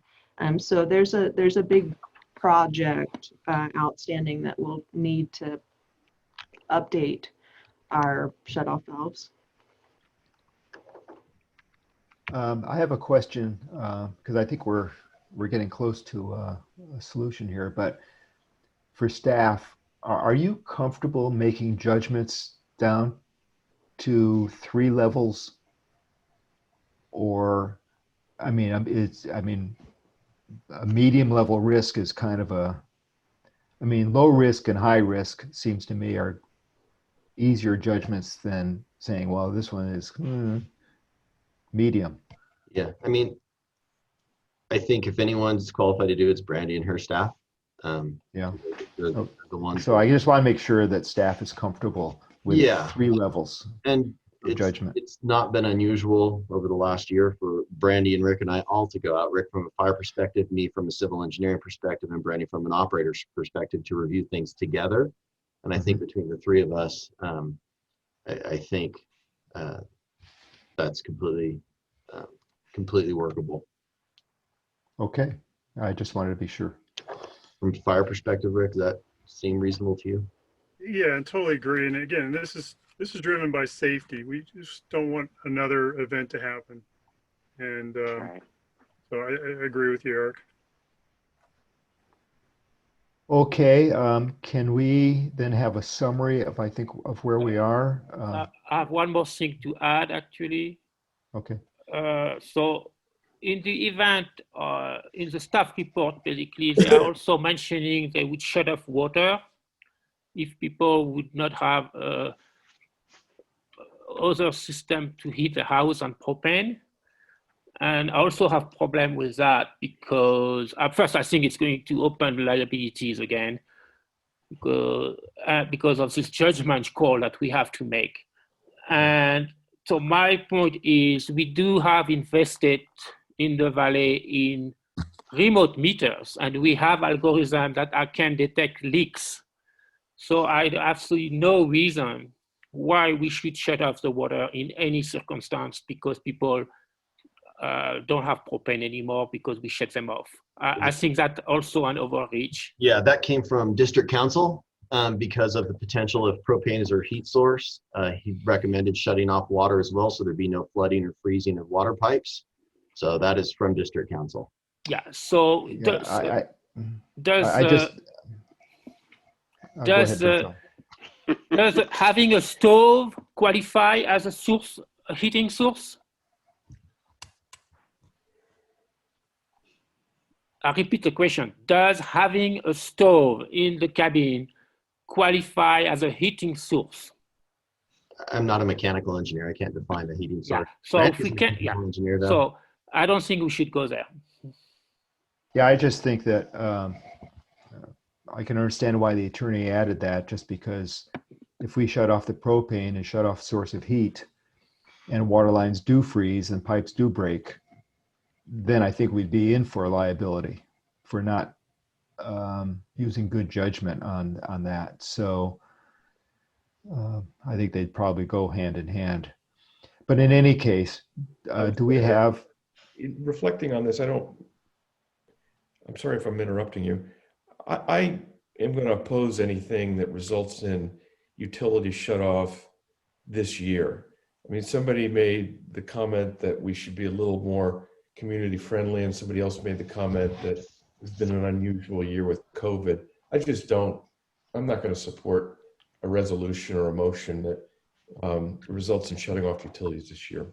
One person's.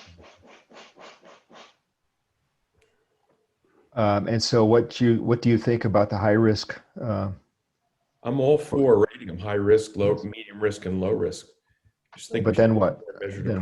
I think, Standish, the question is, it's high risk and they're unresponsive. What do we do? It's only in that case that we have to get their attention. Fair enough. Okay. Yeah, that was my understanding as well. High risk, no response. Right. All the cases, the customer has a proposed date to remedy.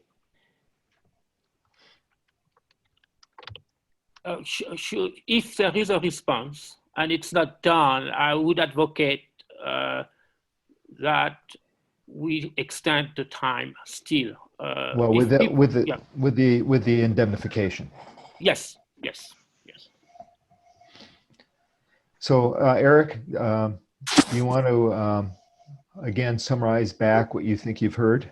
Yes, let me do that. So we're going to define 3 levels: low, medium, and high. If low, and that's for both. Is that both for propane and for electric? Yes. So there would be a risk level for each one, electric and propane? Correct. So if low, we would allow indemnification and require the customer to make a commitment to monitor the meters, basically shovel around them. 2, if it's medium, we would give them more time and would ask for a date that they would propose to remedy it by and require a commitment from the customer to monitor. 3, if it's high. And an indemnification. Do we want indemnification on the medium? Yes. Absolutely. If it's not going to be done this year, yeah. Sure. Let me add that to my notes here.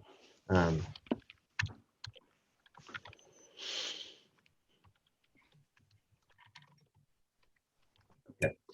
If it's high and the customer is responsive, ask for a date to remedy, no shut off. If it's high and the customer is unresponsive, shut off in November per existing district policies. The indemnification for high but responsive. Yes, I will add that as well. Okay, yep. So hopefully that will bring that number down to 14 plus 2 down, I hope, substantially. Do you have a sense, Brandy, of how many are high risk? I would have to go back and review. I think that probably there are only a few high risk, but I'll need to go back and look at who this is. And now that we have a procedure going forward, we'll be able to go back out and reevaluate the other meters. So those other two comments I'd like to make. First, I'm going back to this idea of helping finding a contractor. I'm not saying that the KMPUD is hiring a contractor. We are finding a contractor that can be hired by the people. So someone would say, oh yeah, I'd like to do this job. Maybe we won't find one, but at least you should try to find a contractor that would go in the valley and update every single meter, not just those that we think are some risk. At the end, we should all treat everyone the same, and everyone should be at the same standard. So, and then at least we can send that contact information to the people, because that several people ask. I mean, around me, I cannot find anyone. How can I do that? Yeah. So that's one thing I think we should do to help people coming to compliance. And the other issue I had, I forgot it. So I'll come back to it when I can. Bertrand, just to follow up on your idea, what we do for the backflow valves, because we require customers to inspect those every year, Yes. is on our request, we list the plumbers who are in the area willing to do the work. So just providing a list of these are the people that you could contact, Yeah, that know how to do the work, that would be the most helpful. yeah. And then extending the time, I think is critical, because I know that most people won't be able to do it by November 15. So we should really go after the high risk. Yeah, the only thing we're saying for November is high risk unresponsive. That's Yes. everything else will be the last. We'll come to a consensus with the customer on a date to remedy. We will work with them. As long as it's identified. Yeah, as long as we get the indemnification and the commitment to monitor. Yes. And that depends on low, medium, high, what level those things are, but yes. Yeah. I have a question for Brandy. Am I on the in progress list or no response list? You're on the in progress list. Okay, yes, thank you. I want you on the unresponsive list. Oh, goodness. Okay, I guess we should have a motion now to accept the revised approach. Dornbrook, so move. I think on behalf of the operations committee, this is a good compromise and it's a practical approach. So I move to accept it. Thank you. Second, is there a second to that motion? This is Bob, I'll second it. Okay. Okay, let's have a roll call. Rickard, Aye. O'Grady, Abstain. Epstein, Aye. Perot, It's a difficult one. I'm going to abstain as well. okay, Dornbrook, aye. So we have three So motion ayes passes and 3-2. 3 ayes and 2 abstentions. Okay, we go from one difficult topic to another difficult topic. Let's go to item L, 2021-2022 private driveway snow removal policy. This was brought to us by the Finance Committee. So Eric? So in short, this has been kicked around for a couple of years and discussed. The recommendation of the Finance Committee is that we cease to offer private driveway contracts, not this season, but the following season, and that we work with the HOAs to provide as much as they need to internally allocate, but that we only provide HOA contracts that include driveways. There's a lot of things we would do with Communications Committee, et cetera, and the Finance Committee, but that's the in a nutshell. It would eliminate a lot of staff time and eliminate a lot of consternation and issues around driveways, smaller landmarks versus bigger landmarks versus travel time within HOAs. It would ostensibly eliminate a lot of dispute and hopefully bring harmony back to the valley on snow removal. When have we ever had I said that? hopefully. Standish, I heard your chuckle. Well, I believe so too, actually. I think given the situation we have and how we proceed and how the driveway are embedded inside the HOA polygons, it's technically not feasible today to have a reliable driveway accounting because the small landmarks can be missed, and then it just makes, it does impact everybody. And I will say everybody, even the HOA without driveway, because each HOA is interconnected as well. So I actually, I think I support that proposal, and with just one caveat, which I am not supporting, which is the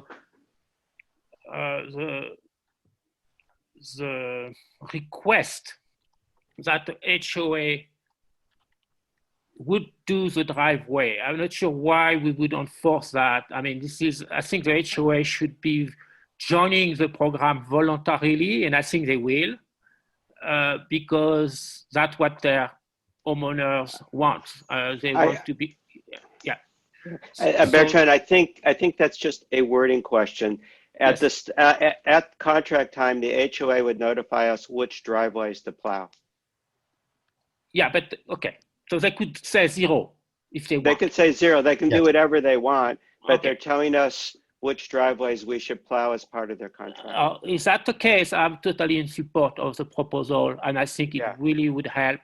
And I think it's going to improve community relationship, because we won't have this tug of war that we have now, feeling we get cheated one way or the other. So I see that as a positive move. And as Bob said, it gives the HOAs control over their own destiny, how they wish to assess them, which methodology they want to use, if they want to allow them. It really gives the HOAs more control and eliminates that whole, issue about travel time. Standish and Bob, do you want anything from the Finance Committee that you want to summarize, or just do it? I'll start. While this is, as Eric Christensen said, this has been discussed for several years, it's a relatively recent thing that the Finance Committee considered, meaning just this week. It's a very eloquently written memo. Appreciate it. Thank you for that. I support it. I believe the Finance Committee was unanimously behind it. I guess my point is that it's positive, and I fast-tracked it. I'd like to see it approved and just kind of get on with this to avoid the sources of consternation that we've been through in the past. I don't see anything wrong with the memo. I think the memo is right. I guess the two things I would add, thinking about it, are one, we talked about, Bob Epstein and I talked about after the Finance Committee meeting, setting the percentages and kind of freezing them for 3 years. And that's something that's not in the memo. And, you could say, hey, should you do it more frequently or less frequently? I think Bob can add his comments, but he made the case that 3 years is kind of a reasonable amount of time for different types of snow seasons. The second thing I'd sort of suggest is, East Meadows is being kind of set out as the model for this. We really didn't have any choice. Our homeowners association, a condition for approval of our homeowner, of our development 25 plus years ago by Alpine County, was that the board is required to provide snow removal services for every driveway. And so the board of East Meadows has that obligation. And I know because I'm a past president of that board. And so in our case, what we do is we just say every lot, since 75% of our dues are basically snow removal, maybe more, John Schroeder would know, goes to snow removal, every lot gets charged the same. And whether it's every lot or every driveway getting charged the same, that would save a lot of the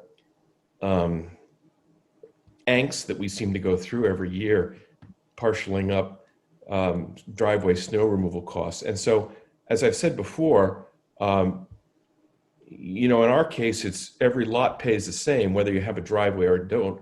And in my case, I've got 2 lots that don't have houses on them. So I pay 3 sets of snow removal.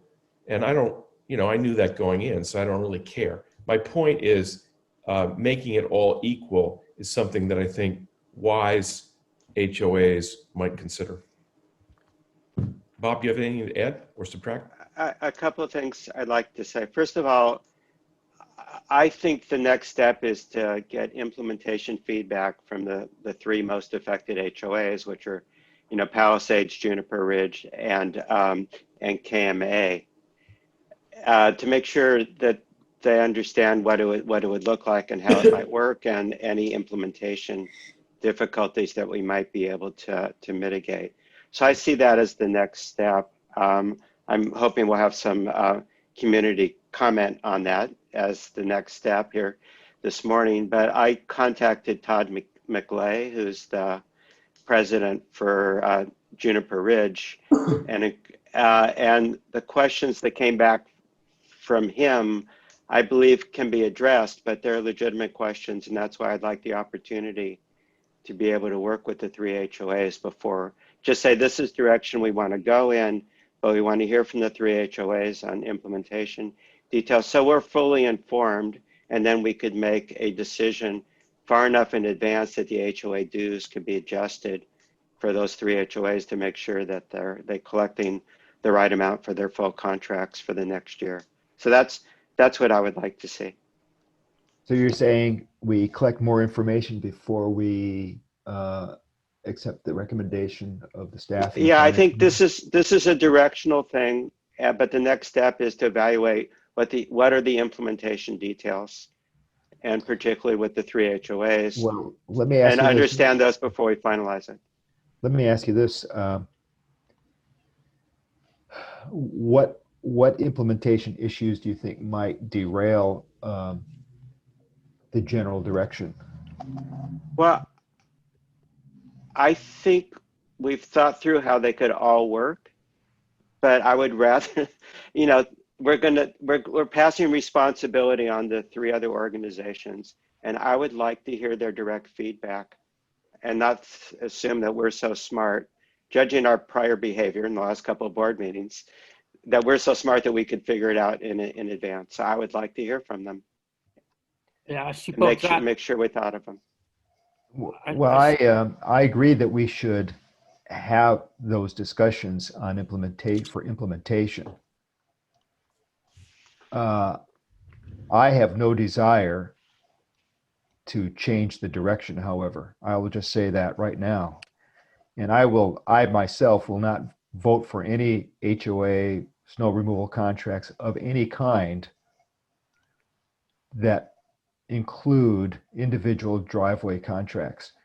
My judgment is, my opinion is, you can disagree with me, is that a public utility district has no business having individual contracts with individual property owners, period. So Eric, So, I think so my I question, go ahead. my question is the implementation details. How do we go about implementing this change? What services do we need to provide to the HOA? How would they do their allocation? If they don't know how they're going to do it, how can we help them? So I agree. For me, it's not a directional issue. It's how do we implement it in a way that we're not just saying, well, we couldn't figure it out. Good luck, you know, have fun. You know, I totally agree with Bob, and I'd like to say that one model is not going to fit it all. I mean, East Meadow has a very different CCNRs and other homeowner association has, so we should not prejudge how this is going to be done. Instead, I think we should actually, maybe we can get feedback right away from the audience today. If there are some HOA representative here, what do they think and how do they feel about it? Yeah, and I know Nancy has a comment or a question. So Nancy, why don't we go to you? So the full KMA board hasn't had an opportunity to discuss this, and we don't meet again until October 3rd. But we are aware of the direction that the district wants to go regarding snow removal and private driveway contracts. I think it's going to take the board plus committee chairs to be able to get their heads together to identify what the issues are. We're not sure whether or not if we don't make it a uniform price for everybody and it's individual per driveway. Are we going to have to go through a special assessment every year, annually? There's a lot of questions that we have, and not knowing what the timeline would be for it. When the contract comes out, as I understand it, was July this year, and for whatever hiccups, KMA didn't get their contract. So it's the details. So I can't speak for the board. I can just say that I think the driveway idea is one that should help smooth out the impacts to snow removal. But on the other hand, I say to myself, well, gee, you all district have the knowledge about problem driveways, I'll say problem homeowners,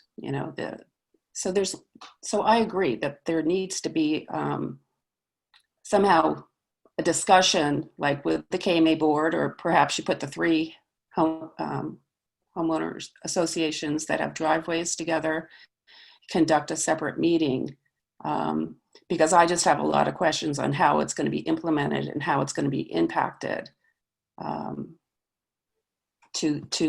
for instance, for KMA.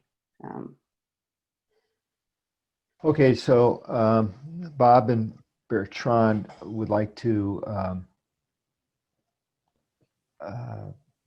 basically confirm this direction through discussions with the three HOAs, internal to three HOAs, whether together or separately.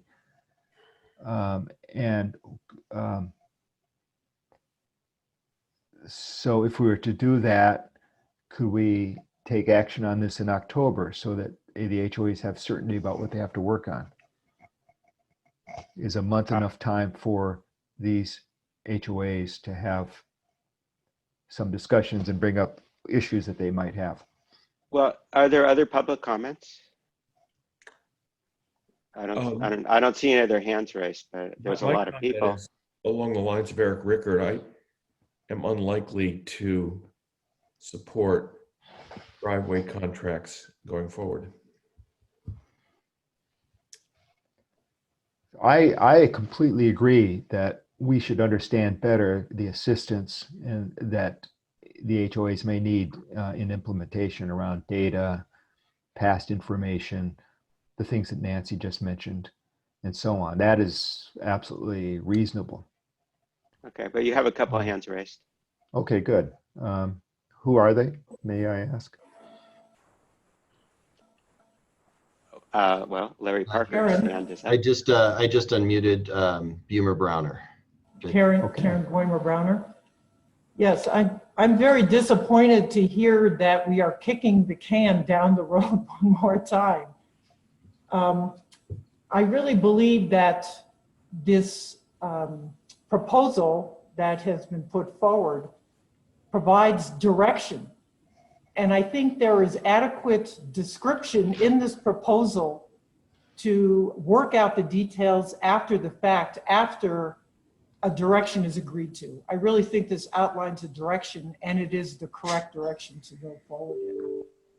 Also, if there is more discussion needed among the three homeowners associations that today do not include driveways in an overall contract, I would actually encourage them to take also someone from East Meadows, which has experience in this, and there are different ways. I have actually done a lot of spreadsheet work on how to allocate driveways. And, this can certainly be done, ad nauseum in much more detail. But again, I would really encourage the board at this time to just agree to this, a proposal, work out the details afterwards. No proposal is actually ever perfect, and details can always be worked out and resolved more equitably, later on. I think it's a great direction to move in. Thank you. Yep. Thanks, Karen. We have 4 more, Eric, and I'm just going to take them in the order in which they were received. So just because Okay. you're not getting called on immediately doesn't mean we're ignoring you. Carolyn, I got you, but you're third in line. We're going to go to Larry Parker next. Okay, Larry. Hi, thanks. Any discussion about the background on this? Because the PUD hasn't always had responsibility for driveways. And I understood they volunteered to take it on or actively. And so what changed? I don't know the full history, Larry. I can tell you the East Meadows history. I know that the PUD was already plowing KMA roads. I don't know that KMA had allowed driveways by, what was this? This would have been around 2008, 2009, when East Meadows' contract with a private contractor expired for snow removal, and that included roads and driveways of necessity. And so the HOA board went out to bid and included the PUD, who submitted a proposal for the roads and driveways. There was then a question about whether or not the PUD was authorized to do private driveways. And so that went to council, and it also went to the Alpine County LAFCO, and I was on Alpine County LAFCO at the time. And it came to the LAFCO to confirm or not to confirm the authority to do the driveways. And it was confirmed by both attorney and by LAFCO. So that's why East Meadows was able to contract with the PUD. Again, I don't know if East Meadows was the first to do driveways with the PUD, or if KMA already had some driveways with individual contracts at that point. I don't know that. But that was East Meadows history. And again, it was because we had no choice. I mean, it was desirable in any case, but we had no choice in the matter. We could not have used the PUD services in the East Meadows if they couldn't do the driveways. Yeah, thanks, Eric. Yeah, my records go back to 2006 when we started paying for a driveway. Okay. Somewhere after that, the PUD took it over. Yeah. And Larry, just from my research that I went back and looked in the various things, it started, I want to say it started with Whiskey Towers originally, and then they opted out and a few opted in over time, but it's been a hodgepodge to where we are today, which is all HOAs participate. Thank you. You're welcome. Okay, we have Frank was next, then Carolyn, then Sandy. So I see you all. No need to keep emailing me. I see you all. Is it Frank Dixon or Frank? Frank Dixon is next. Okay. Hi, Frank.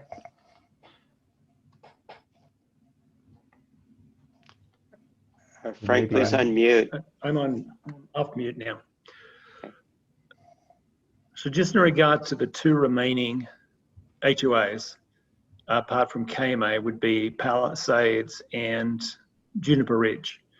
So it's true that we have a Palisades board meeting in the next week, and we can recap this conversation and the direction that the board wants to go. This is not a new direction because it seems that the KMPUD in managing these contracts feel like it's something that could be easily transferred to the HOAs.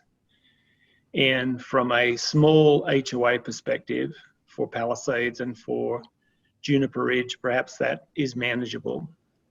But all of the issues about the equity or the costing of the driveways essentially gets transferred to the HOA.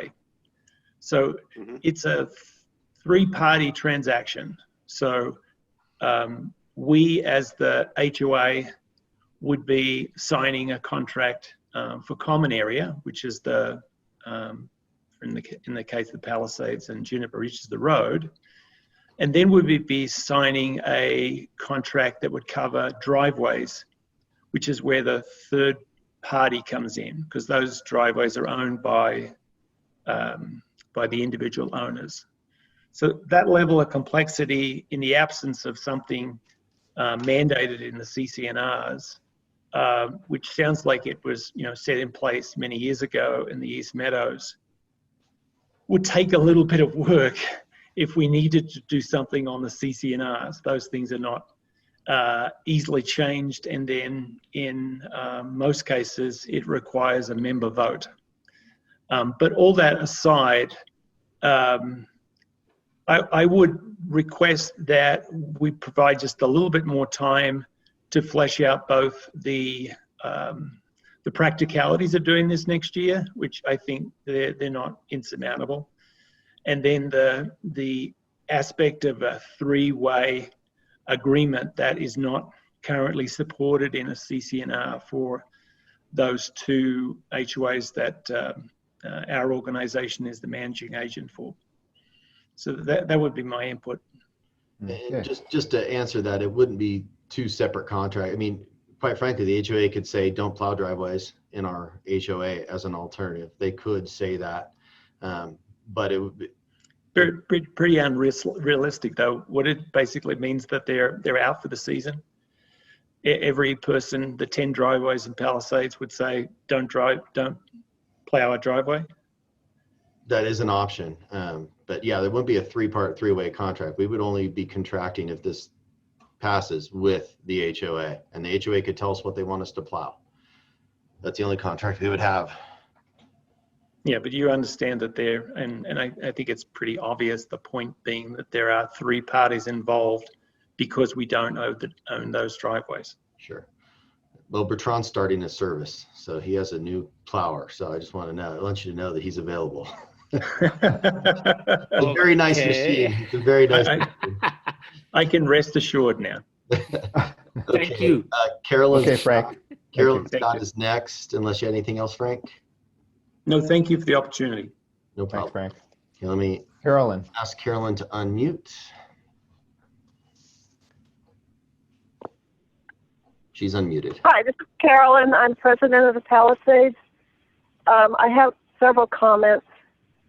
One is I will support what Frank is saying, particularly if you have a homeowner who's not paying their dues. Now you're asking everybody else to support them. And if we don't have in the CCNRs the right or the obligation to plow the driveway, I don't really see how we can enforce the payment. So I think that's an issue. I also have a comment that, to me, every customer of the PUD already has some kind of contract with the PUD, which is the utilities they receive. So I don't agree that the PUD has no business with private contracts, which was a comment that was made. I'm also concerned that in the Palisades we have numerous lots with no driveways, and I don't really think it's fair in a development like ours for then us to say, okay, everyone has to pay for the few driveways that are being plowed, which in my case, I have 2 lots with no driveways. Now I'm going to have to pay more than ever for that. My fourth point is that in the Palisades, since we have very few homes, we have a great difficulty even having a board. Again, I have to beg people to be on the board. It's very difficult to get a meeting. I mean, we're way overdue for a meeting because the few people that are on the board are so busy as executives that they can't even get together for 1 hour every 3 months. So then we put something like this in here. It's going to be hard for us to figure out how to implement it, particularly, as Frank said, it's not in our CCNRs. So that's how I feel about it. And actually, I don't believe we have discussed it as a board at all yet. So we're starting from scratch. We would need member feedback. We're already in that budget year, so we can't re-budget for that season you're talking about until May. And whether we can figure all this out or not, I don't know, but I can barely get the board to meet. So I think it is a burden. on, at least on my association. I understand you just want to move, you're moving the time, the issues, the consternation from yourself, which I understand, over to me. And I have a problem with that. Thank you. And just to be clear for both Frank and Carolyn's edification, this is 13 months away. It's not tomorrow. It, as you know, has been alluded to, it's quite a ways away. So just bear in mind, 13 months. And we are happy to provide whatever data we can to help any HOA as they need to help come up with the methodology, or they could come up with their own methodology on their own. Driveway square footage has been advocated by, Director Dornbrook, that they could do that. But that's how they allocate it internally. We're just happy to help with whatever information we can provide, or no information if they want to do their own method. So the next is Sandy, and then John, and then Nancy's back in line. So Sandy, I'm going to Sandy Goldberg. Mute. Sandy. Okay. Sandy Goldberg, yes. She's the only Sandy I know in the district. So sorry about that, Sandy. Hi, everyone. Thank you for the opportunity to speak. I agree with Karen Weimer. It sounds like you all are in agreement that we should move forward, or that you should move forward with this proposal to eliminate individual driveway contracts. And I think you all should vote on it now and work out the details of whatever communication needs to happen with the HOAs involved. Like you said, there's 13 months, and there should be plenty of time to make those adjustments happen and to give the assistance that they need. So I encourage you to all vote based on what's best for the community and for the PUD. That's what you are all elected to do, is to look out for the whole community and not just your individual homeowner association. And that's my input. Thank you. Thank you. Thanks, Sandy. Sandy. Next, we have John Schroeder. So I'll ask you to unmute, John. Yeah, appreciate the opportunity to talk. I obviously was vocal in the last meeting and would like to see this resolved. It's caused, I think, Eric, you said you'd like to see harmony back in the valley, and I agree. It did create a lot of work and a lot of concern by a number of people. So I think it's well written. It's been thought through. It sounds like the board's in favor of this. There are implementation issues that need to get resolved, but I would like to see this passed today and then put full efforts into the implementation phase. So thank you. Thank you, John.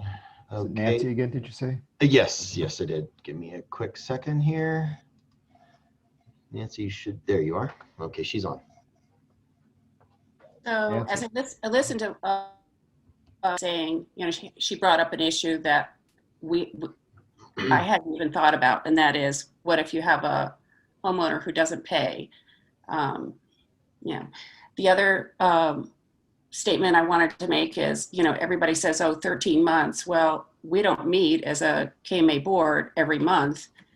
We are not successful as a board meeting via email. We have busy people who have professional lives. And according to Davis Sterling, there's things that we're not allowed to do unless we online, unless we have 100% participation and approval of something. So I'm just trying to say that 13 months, it may seem like 13 months, but it'll feel more like it's going to go quicker. And for KMA, as many of you know, being the first HOA in the Valley, there was never any intention to have improved roads. So this type of thing isn't in our CC&Rs. And with 172 homeowners and trying to get a majority to approve something, a change like that, we're struggling right now with a change to our bylaws, and we're still not at our majority.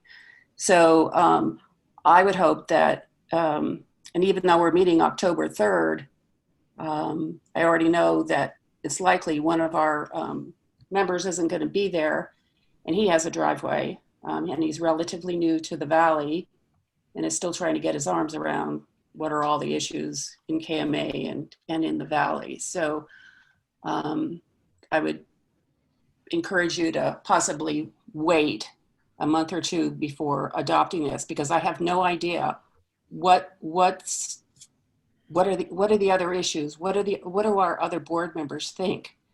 So that's just my thoughts. Thanks, Nancy. Are there any others? Hands up, Eric. There, I'm scrolling. I don't see any. Okay, so where are we as a board then? Yeah, I'd like to make a comment. Yeah. I support the concept long-term. I just think that we should, since it's not going to go into effect this year, I would like to defer on this for at least a month so we can get the word out and see if there's more impact, more input from the people that are going to be affected by this. I think we're kind of, I don't see the need to rush approving this, because I think we're going to approve it, but I really think we need to get more input. And it's really come at a time when people's minds are distracted. There are a lot of things going on in the world right now. But ultimately, I support it, okay? But I really think we should defer on it. And Peter, just and this is my push on this. The only reason I pushed this as fast as soon as we did is so the HOAs would have the maximum amount of time. So if we kick it down the road another month, they have even less time than what we would give them if we did this. And the other thing is, just a reminder, this is an optional service. The district's not obligated to provide this. So right, but there really aren't any viable alternatives realistically for a homeowner to get alternative plowing. Yeah. It's just I told not you practical. Bertrand has a new service. Right, and where's he going to stage his equipment from? So my point of view is, I completely think that we should get the HOA input, et cetera, et cetera, et cetera. Don't disagree with any of that. I do think we should establish, though, that this is the direction we want to go. Otherwise, I think HOA folks, who particularly the ones who aren't in this meeting, don't hear this discussion, won't feel any sense of urgency whatsoever. And I think that they should. And I think we do that by saying, this is the direction we intend to go. Understanding that implementation issues, other issues, feasibility issues might get in the way. But this is the direction, this is a statement of intent, I guess, is what I want to say. This is an intention. This is what we intend to do. Well, I would support that. But we want to hear the intent. comments. Yeah, we want it, but we want to understand what people may need in order to successfully implement this in 13 months. But it's absolutely a direction that the PUD wants to take. I would support what Peter and Eric just said. I would too. I think out of respect for the association, we need to give them time to look at it and get back to us before we take any implementation. But yes, I do support the exploration of the concept, and I'll be happy to support the motion of basically an intent or exploratory process here. Well, I would like to make a motion then that says that is the intention of the Board of Directors, PUD,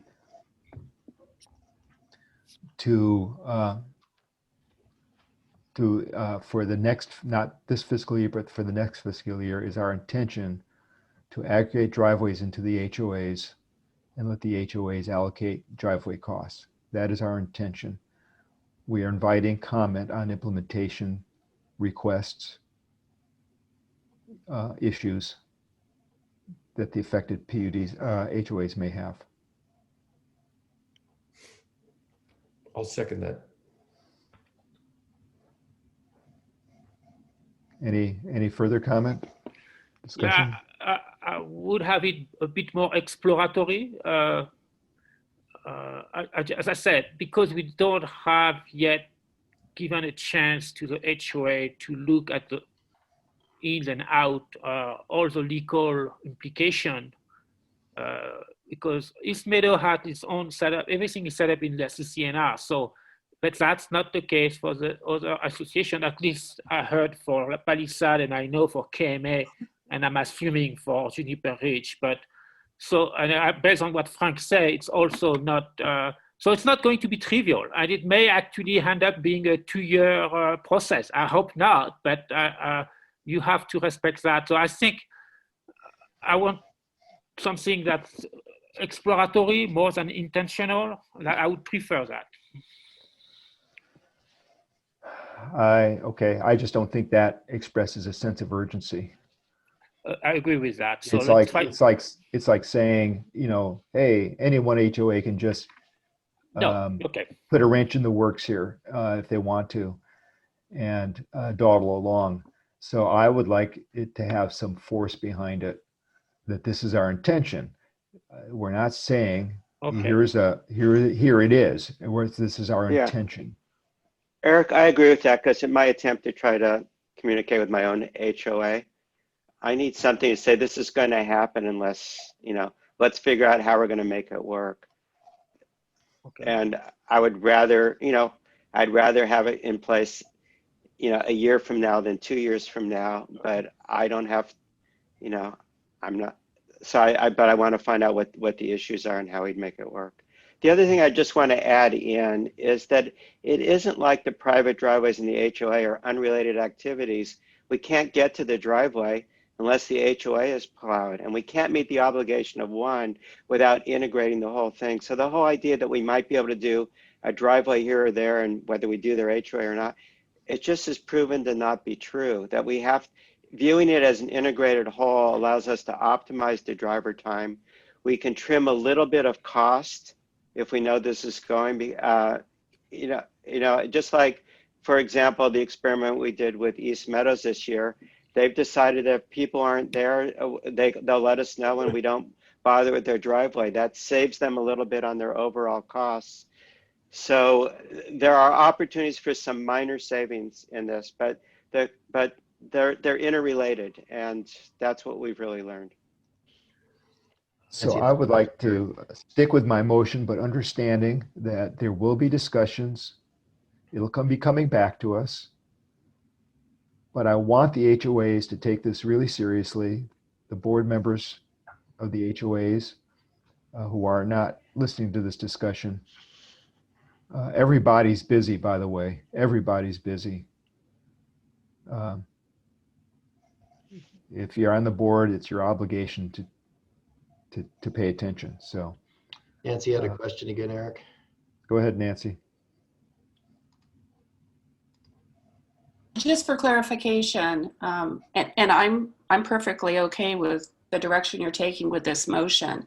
So from KMA's standpoint, will we be provided the information, who's got the private drive, who's got the contracts, some of the details so we could help try to figure out if there are any more questions? Or are you going to have to wait? Yeah, just as my email said to you, if the board approved this, we would happily provide that information. Okay, well, what I'm hearing is seems like something different than what's on the screen. So, okay. Yeah, no, if we say that it's our intent, I think that it's obviously we being the staff would provide and probably Bob and possibly Bertrand will provide the data, the information. We have a few more hands up, Eric, again. Okay. So Frank's next in line. I just wanted to follow up on the comment about perhaps the way East Meadows is implementing this, because there was a comment about not plowing a driveway for owners that are not coming up. But correct me if I'm wrong, but I understand that the charge is the same whether you have a driveway or you don't have a driveway. It's applied to all homeowners. Is that my understanding? That's right. Or maybe, yeah. That's the way it is. Yeah. Yeah. That's the way it's Okay. been from the beginning. Yes. So the fundamental question that we have in the two HOAs that I'm talking to would be whether it's equitable to do it that way, given that we don't have that foundation of a required CCNR change. So that's kind of where we have the issue of democracy as chaos, because those folks that don't have a driveway in Palisades will be against it as an overall assessment charge rather than applied to individuals. So getting back to that thing that Nancy just mentioned, knowing the details of the driveway contracts will be insightful for having a better conversation with members. Thank you. And again, how the HOA implements it, Frank, whether they take the East Meadows model and uniformly apply it to all parcels developed or undeveloped, or whether they apply it proportionally, or whether they apply it by square footage, that's up to the HOA. The district has no hands in that. It's none of our business, but we're happy to provide whatever information would help that HOA make the decision, but we're in no way involved in that decision-making process. Right, but you're part of the overall cost, so you are involved absolutely in the total contract. So you've been involved in it, and what you're doing is transferring it over to the HOAs, and we totally get that this is the direction KMPUD want to go. But to say that you're not part of it, well, you are, because you're gonna bill the HOA the cost associated with both the road and the driveways. If that's what the HOA wants, then yes, that would be correct. Okay. Well, two things I'd like to say. First, based on this discussion, I think it's important actually that we are moving with our intent motion, because that's going to allow for the HOA to receive the information they need to research the topic. So that makes it important that we do pass a resolution today. The second thing is, I don't see why, I think actually impossible to have effectively try to enforce the type of East Meadow other association. Actually, I'm hearing people from East Meadow complaining about it frequently. So I don't think that's going to be the way this is going to be implemented in the other HOA. Yeah. Yeah. I mean, everybody on this call from East Meadows has favored this. Yeah. There's no desire on the PUD's part, certainly not East Meadows' part, to have our solution applied to everybody. That's definitely not the case. Okay, we have Carolyn Scott again. Okay, Carolyn.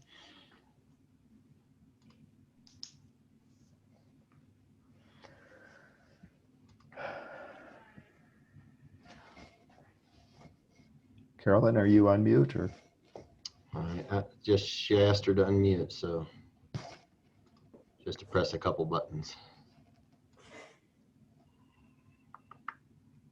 There she goes. Okay, sorry, I couldn't get it to work. I just want to echo what Nancy said, in that we need to know who has driveways, what the proportion of the money they were paying. For example, if XYZ is paying 1,000 and XYZ, ABC is paying 500, and we need to know the square footage. And otherwise, I don't see how we can even go to our membership and discuss this. Because in my association, I really don't think we can say everyone's going to pay the same thing. To me, East Meadows driveways are short, most of them. Maybe I'm wrong, but I've walked through there. And, okay, well, anyway, I'm going to want the most detailed information possible, and I hope that that's going to be provided in a timely manner. And as I said, it's very difficult for me to even get a meeting set up with my board and our management. And like Nancy said, 13 months is nothing. If I only can have 2 or 3 meetings in 13 months, which is probably the last 13 months, I think I've had 3 meetings, that's a lot of stuff to take on in only 3 short board meetings. Thank Carolyn, you. Carolyn, just to respond, I mean, we obviously have the contract amounts for multiple years. We have the average time it takes to plow their driveway. We don't know what the square footage is for Palisades. Oh, I thought you had that if you do your GPS. Didn't somebody look at the square footage of things? I thought that was part of that whole study. Well, for some of the older stuff, we did know that I think the square footage is documented, but I don't have any record of, unless somebody else does, I don't think we know the square footage on the new construction. No, we don't. No. So, I've never seen it. yeah, now let me give a little information on square footage. There is a tool actually on Google that allows to measure square footage. So if you use Google and zoom each driveway, you should be easily have an fairly approximated, fairly, I won't say accurate either, but correct square footage. So it's actually not difficult to do. And I'd be happy to share the information on how to do that. Okay, well, there you go. There's a solution. Okay, well then, Frank, you need to get on it. Carolyn, we'll help in any way we can. Okay, well, I see a lot of consternation and difficulty in my association. Understood. Okay, any other comments? Yes, we have two more. Karen is up next. Okay. Yes, I'm encouraged by the basic sentiment of moving forward. I wanted to make a couple of comments, actually, to address the last point. One of the first things I would suggest is that you pull all of the time for the homeowner associations. Currently, in the three that we're discussing, it's separate. And we're adding that up inappropriately. The math is not right. But that aside, I would encourage you to look at that total time and see how that might allocate across all of your properties in your HOA and across lots. I've actually done that, and for even for East Meadows. And the difference is not huge. You need to just look at that overall time. And I think to assume that you would go to square footage immediately, don't do that right away. Look at time. That data is available, as Bertrand pointed out, as Bob Epstein points out. And I would encourage you to just look at that rationally, look at it, to mull it over, to see how it might work out, and then consider how you might allocate. But look at the big picture number first. And the other comment I have is, oh, by the way, I think our EMHOA driveways are quite complicated. Michael and I drove through your other neighborhoods the other day. Juniper Ridge, exceedingly easy. Palisades, very short driveways. KMA, more complicated. EM and our homeowner association is more complicated as well. The second point is not accurate, Karen. The difference between Cornice Court and the road and Glove Rock is huge. It's a no, factor not of two difference. the driveways. The driveways. Yeah, it's a factor of two difference. The reason why it's not obvious is because in Cornice Court there's no place for snow storage, so the snow has to literally be lifted. Okay. So as a resident there, I get charged extra to plow that street. Okay, I'm willing to shine it on. Yeah. Okay. It's trickier than it looks. That's all. Okay, thank you. We touched the snow 3 times in Cornice Court, which is unique. Okay. I'm sorry. So just looking at the driveways is not correct then. Right. Just the final comment I have about CC&Rs. I think that this wouldn't necessarily have to be mandated in the CC&Rs of different homeowners associations. I mean, boards of homeowners associations have a lot of duties and responsibilities, and I think without changing CC&Rs, this could be a comment. And that's my final comment. Thank you. Okay. We have 3 up.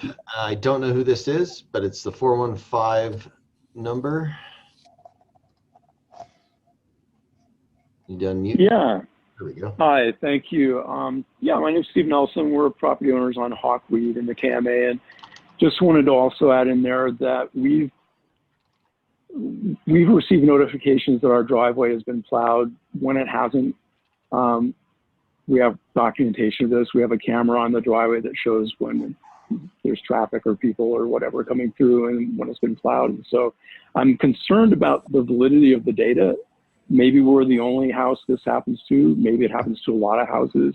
And I don't know if that makes the time on our house seem like it's longer or shorter, but for sure, there have been a number of glitches in recording when our driveway was plowed and how much time was spent there. And I don't know where to go with that beyond just noting that there are problems in the data. And I hope that there's a way to maybe take a look at that and make sure that as we're basing all these decisions on individual driveway contracts and how much time it appears each one has taken, that we're looking more deeply into that and making sure the data is in fact accurate. Steve, I can address that if you like right now. Sure. So the accuracy of the GPS varies with snow conditions and atmospheric conditions.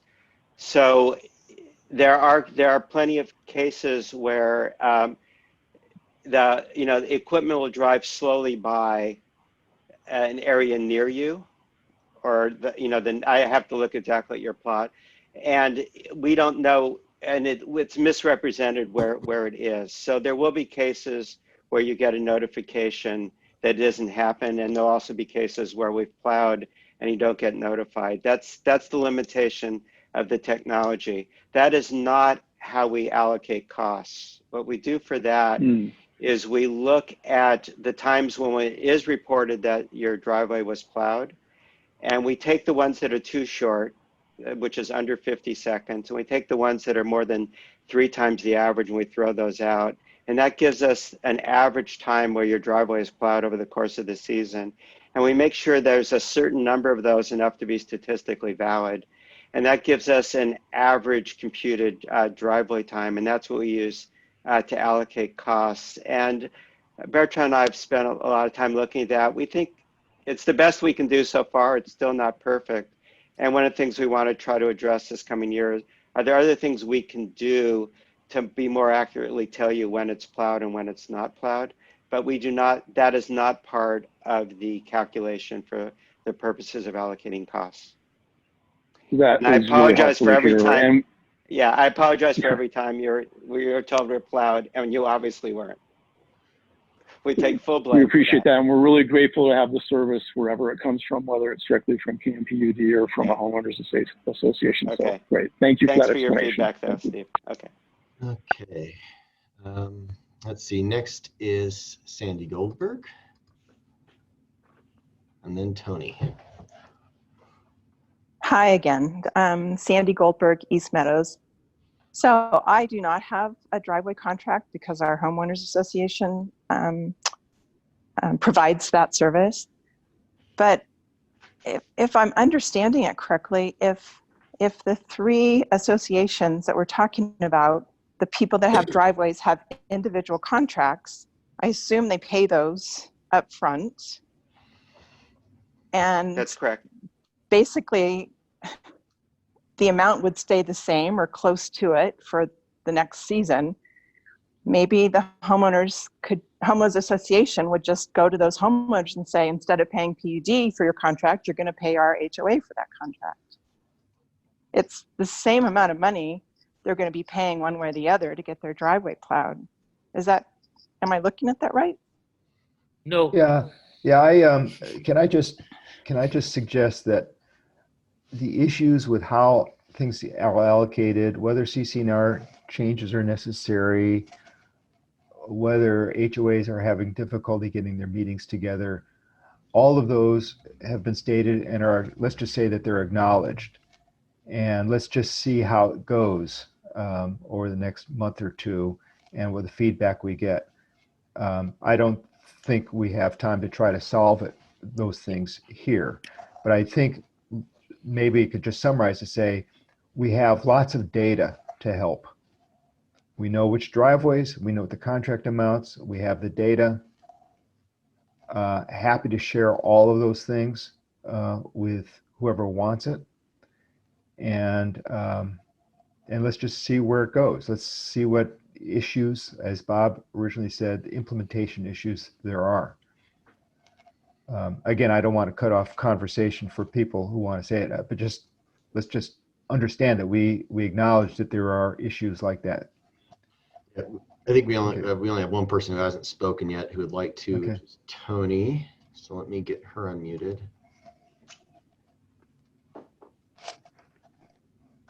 There you go, Tony, you're on. Okay, thank you, and thanks for letting me speak. I just wanted to request that the board make a policy decision and let the staff work with the various HOAs to implement the new policy. And that's all I wanted to say. Okay, thank you, Tony. Frank has his hand up again. There you are, Frank.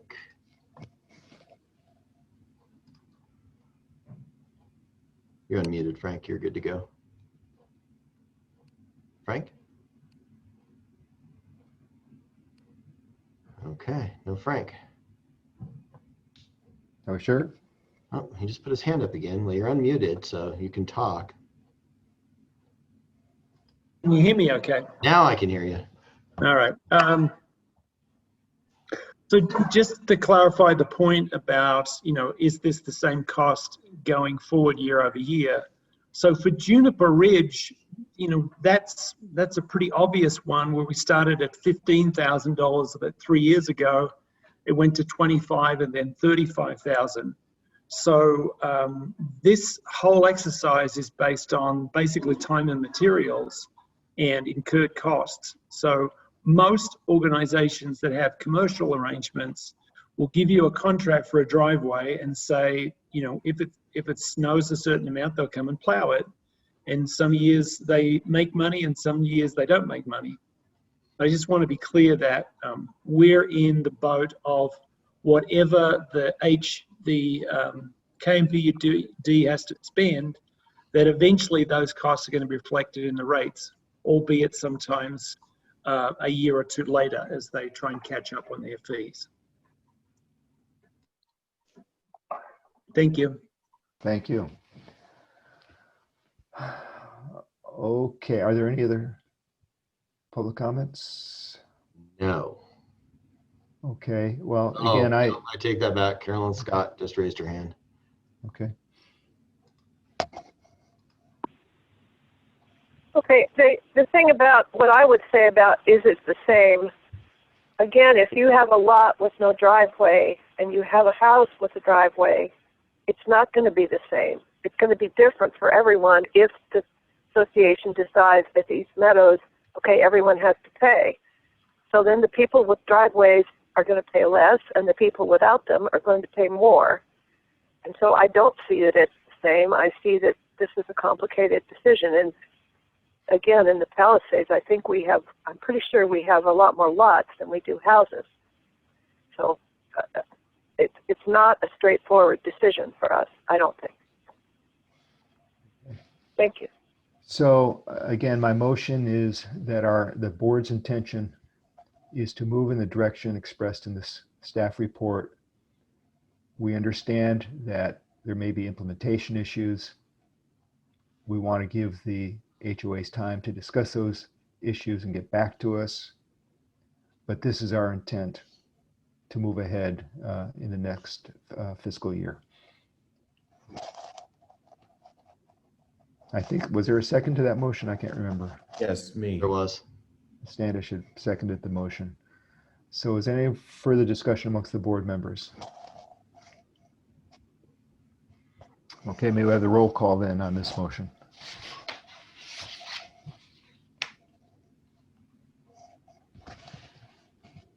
Peter. Go. Does Peter fall off? Is that Peter? Well, Peter's on, but he's muted. Okay. There you go. But he's smiling. Yeah, technology is wonderful, guys. Yeah, you're doing great. You're doing great. All right. I'll take the roll now. Rickert? Aye. O'Grady? Aye. Epstein? Aye. Perot, Aye. Dornbrook, aye. It's unanimous, believe it or not. Yeah, snow removal, that's remarkable. Okay, so again, we invite we invite the three HOAs to discuss among themselves their implementation requirements. Why don't we just make it a fact that the data will be sent over to them? Can we do that, Bob and Eric? And can we send over data? Yes, I think we can now with this vote. Prior to that, it's private contracts with people to which third parties don't have any right to. So now that it's the board's intent to move forward, per district council, I think we can share that. The motion's a little bit odd off of what I talked with Shanahan about, but I think it's close enough. Okay. And then we'll have this as another agenda item in the next month or two. Okay. And now one more snow removal item, item N. 20. Get a restroom break. Let's take a restroom break. Let's get back. How much time do we need? 6 minutes? 3 minutes. 11:10? 6 minutes, 11:10. Sounds good. Stay on Zoom, please. I'll try. Yeah.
Getting a little smoky on the ridge, Eric.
Okay.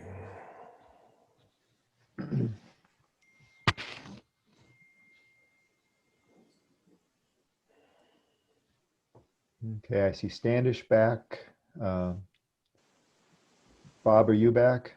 Epstein? Peter, are you back?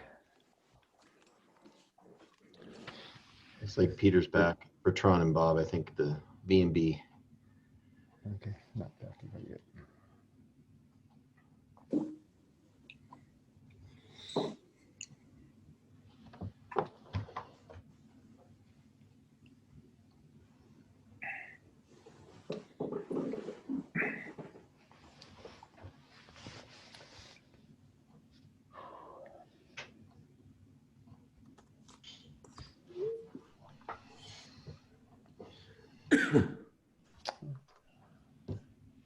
Eric, you can tell if they're back or not?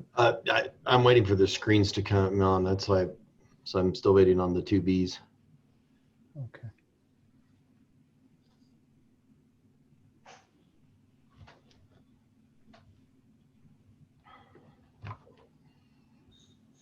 There's Bertrand. He muted himself. I told him not to do that.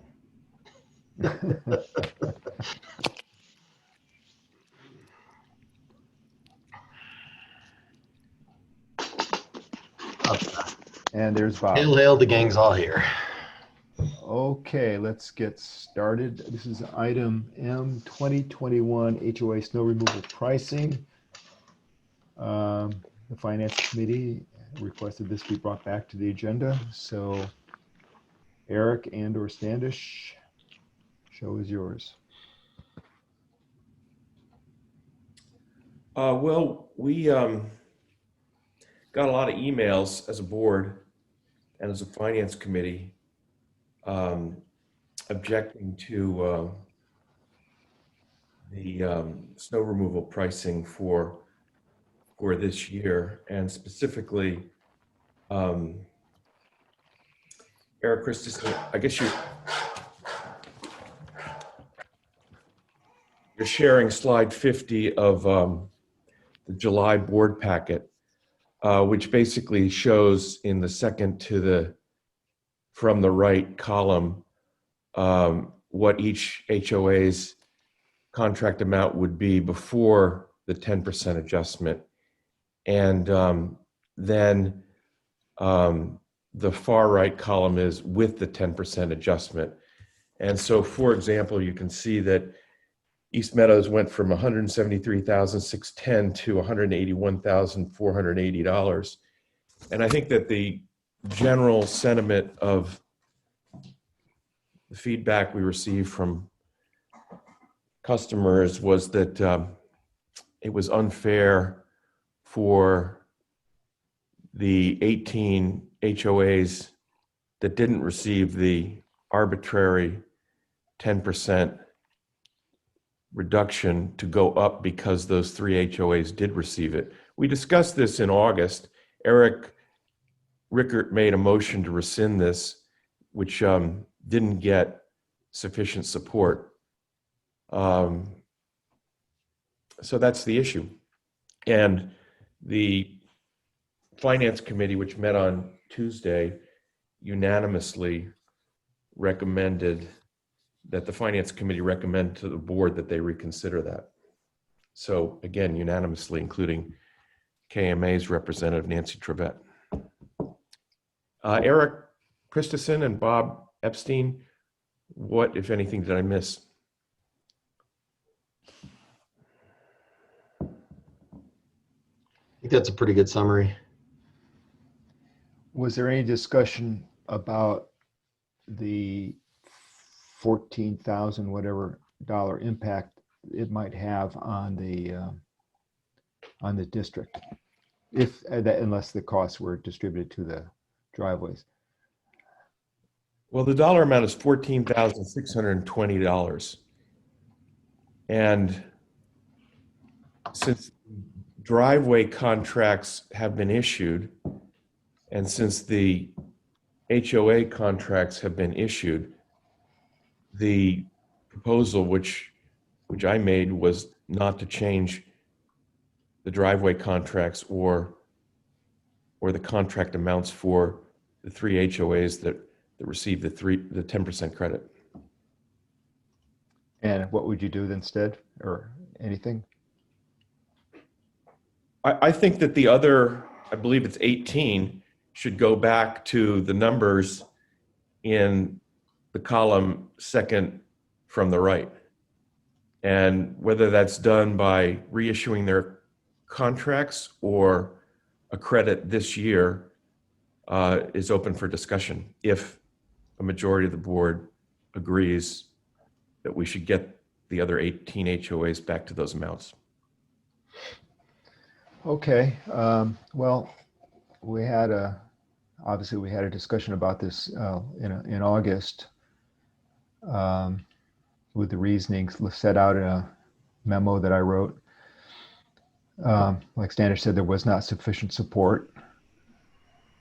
The Finance Committee chose to take it up after receiving correspondence. So I guess I'm sorry I was not allowed to unmute myself. Oh, okay, Bob, go ahead. A comment.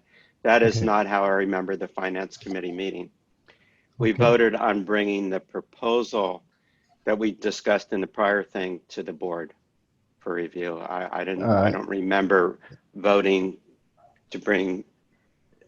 We agreed to bring this issue back, but not with a specific recommendation in the Finance Committee.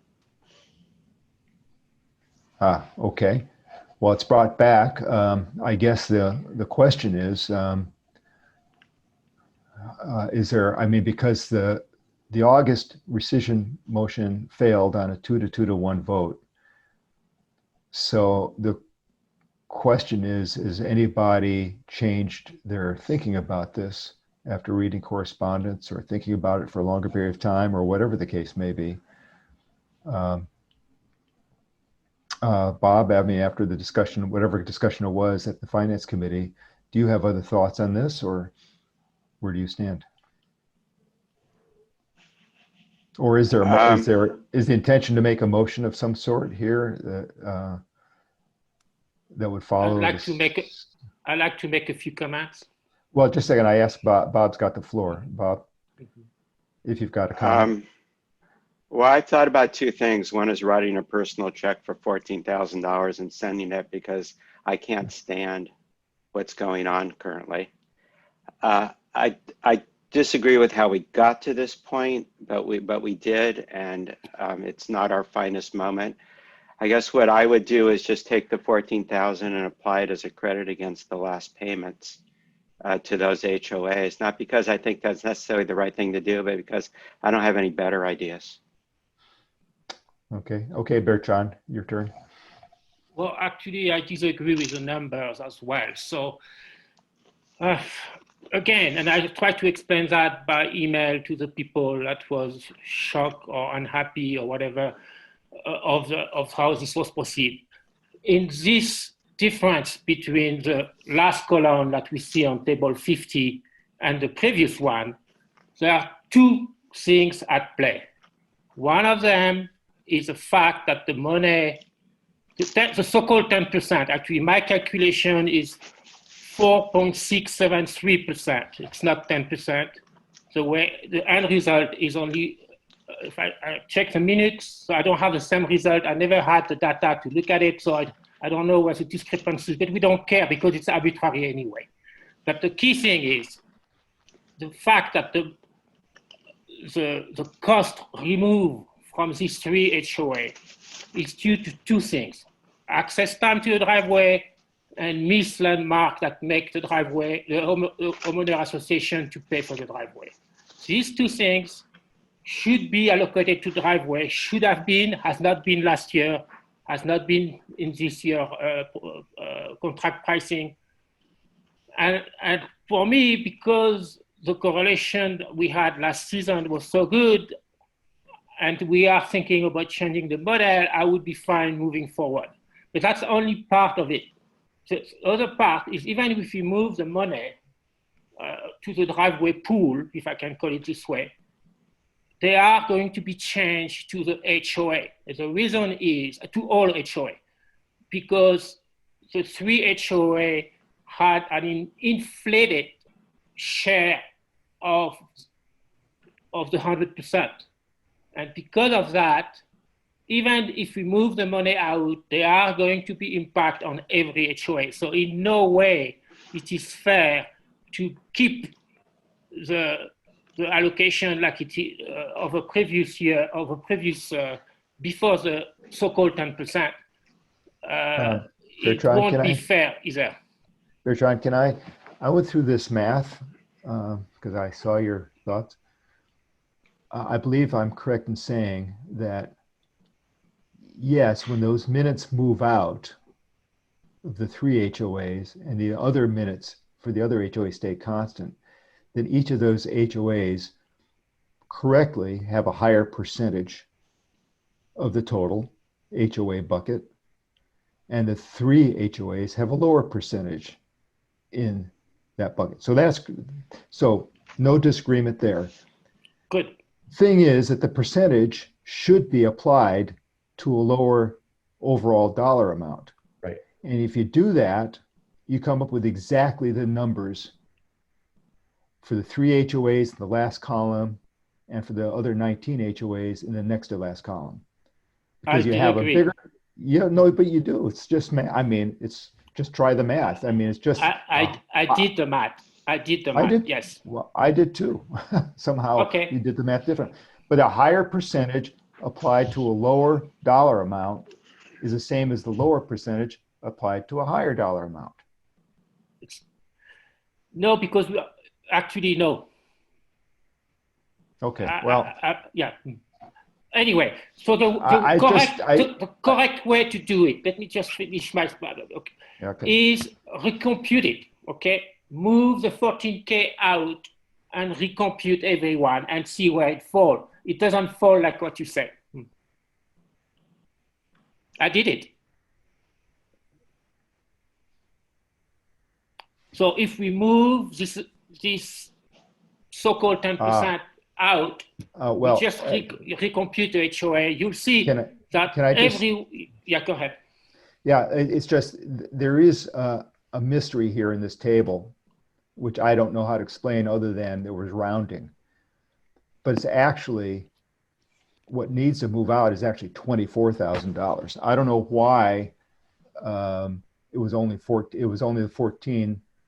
In other words, it was, I just assumed it was, but if you take the 24,000 out, that. I 100% agree with you on that. If we do the true 10%, then it's 25K, and then the number fall back where you say. That's right. Agree. So that's what I was doing. Okay.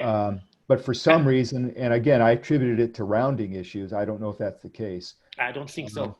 That's why, because there are 9 HOAs in that final column that didn't change at all, even though their percentages changed.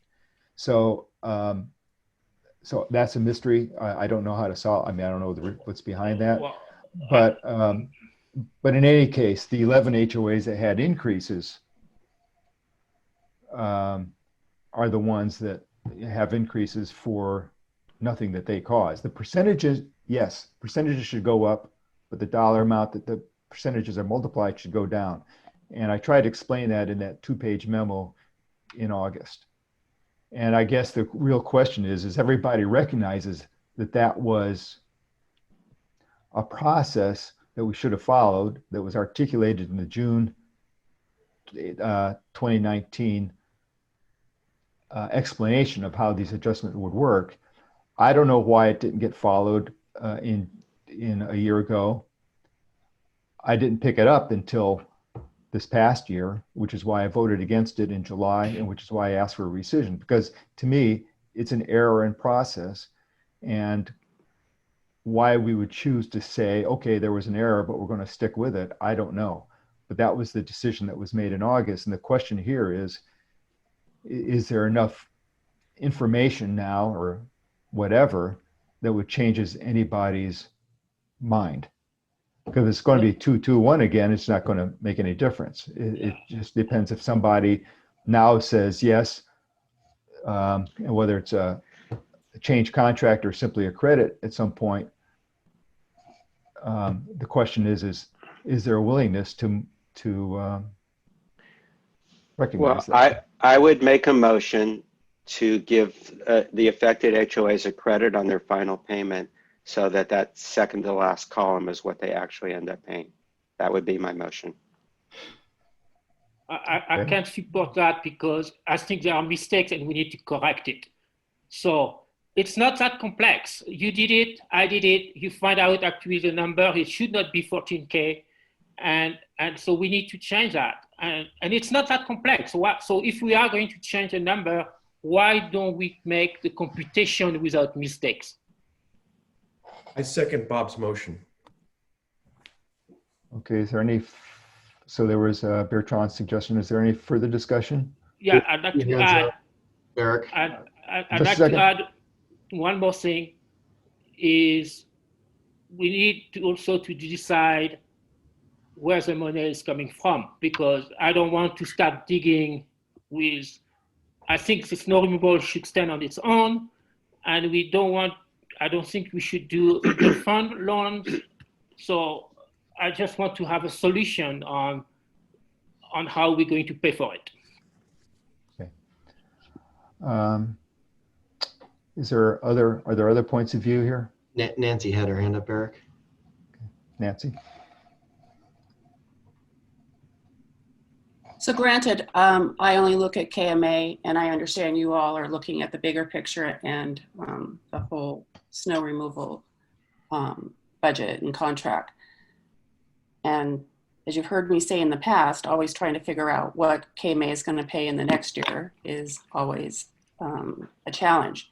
But what I think I heard over the course of last year was, you were setting the contract for, and I'll look at KMA 175, 454, and that you were projecting you were going to add a 4%, somewhat of a cost of living increase to that.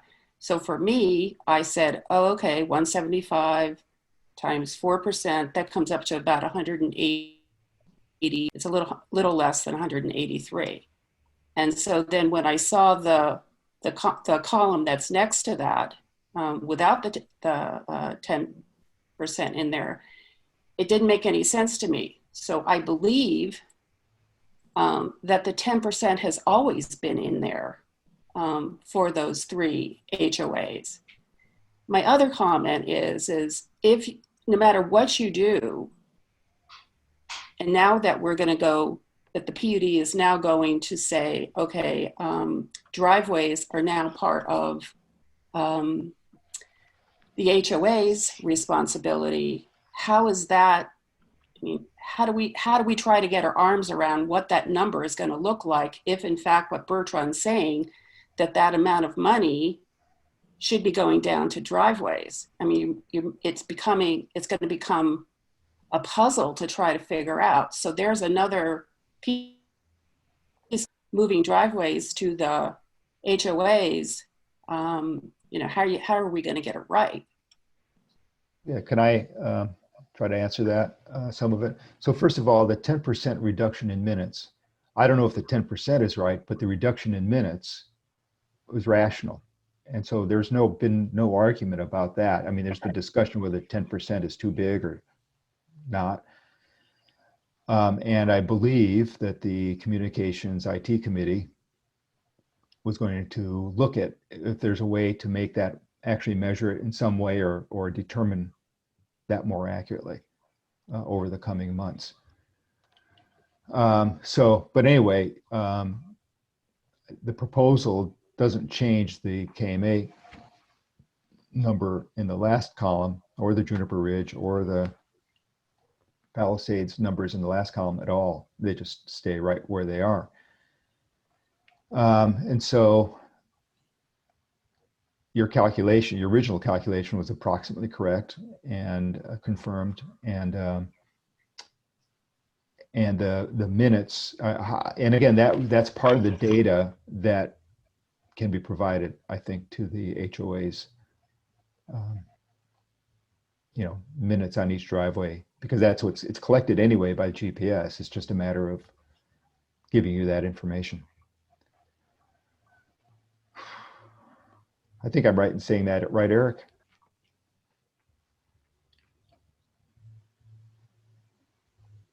Eric? Yeah. I was nodding. Yes. Sorry, I'm trying to keep hands over here. Okay. Okay. Are there more hands up? Did you say? Yes. Karen would like to speak. Okay. You're muted.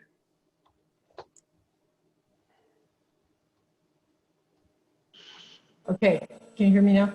Yes. I want to point out something that we're jumping right to the cost of the contracts.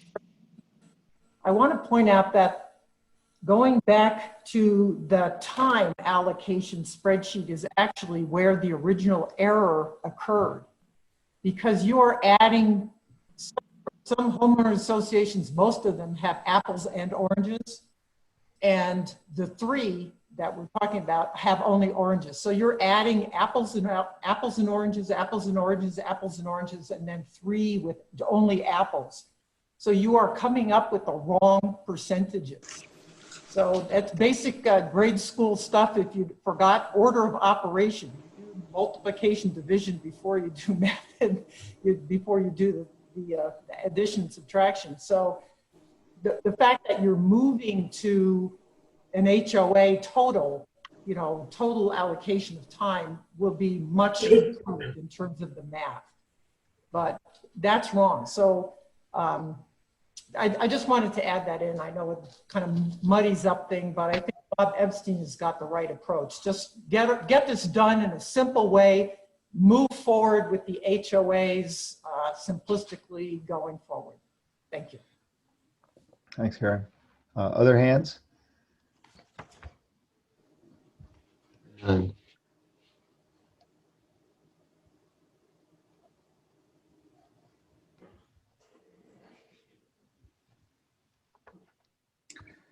No, there's none, Eric. Okay. I'd just like to say one more time, I appreciate all the work that Bob, Bertrand, and Drew and the staff have done trying to validate GPS as an accurate way to allocate money, but I just don't think it's working. I really think that it's way too complicated, and that we'd be far better off basing everything on square footage in the end. If the district could come up with a square footage for everybody, square footage charge, I think it would be much fairer, much less contentious, and more predictable. I know nobody agrees with me, but well, Peter, you're going to have feeling. to. How do you answer the situation about the differences in snow storage? I mean, the real stark example is Cornice Court. Cornice but Court. Also with regards to Cornice Court, I have personally witnessed a trackless machine sitting in the middle of Cornice Court with the engine running in summertime, and the laptop is showing it bouncing back and forth across from one driveway to the next. It's just not accurate. I don't know if it's the configuration of the terrain up here. I don't know what it is. It's just not accurate. It's not reliable. It doesn't work. You call it the K factor, you can call it whatever. I don't think we should base our pricing on GPS data until you can prove to me that it's valid.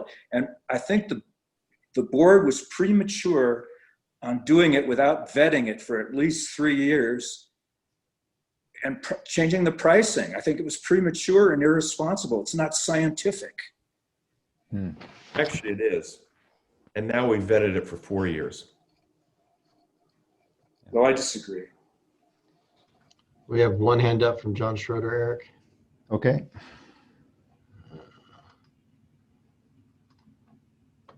Yeah,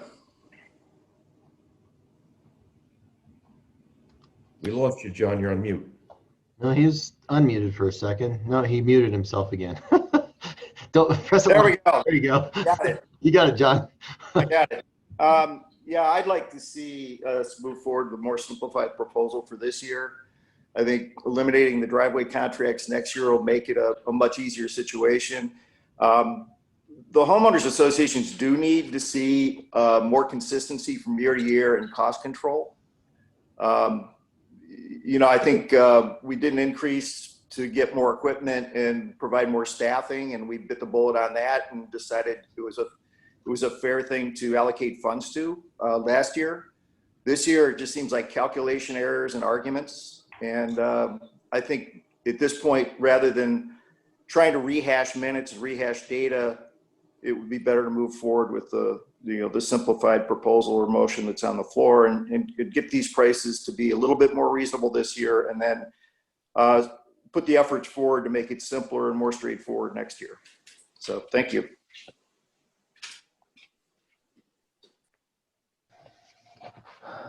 Okay, we have a motion. Standish made a motion. Bob, did you say? Did I hear a second on the motion? Or Bob made the motion and Standish seconded it? Is there any further discussion? Is there any further discussion? Can you resume the motion?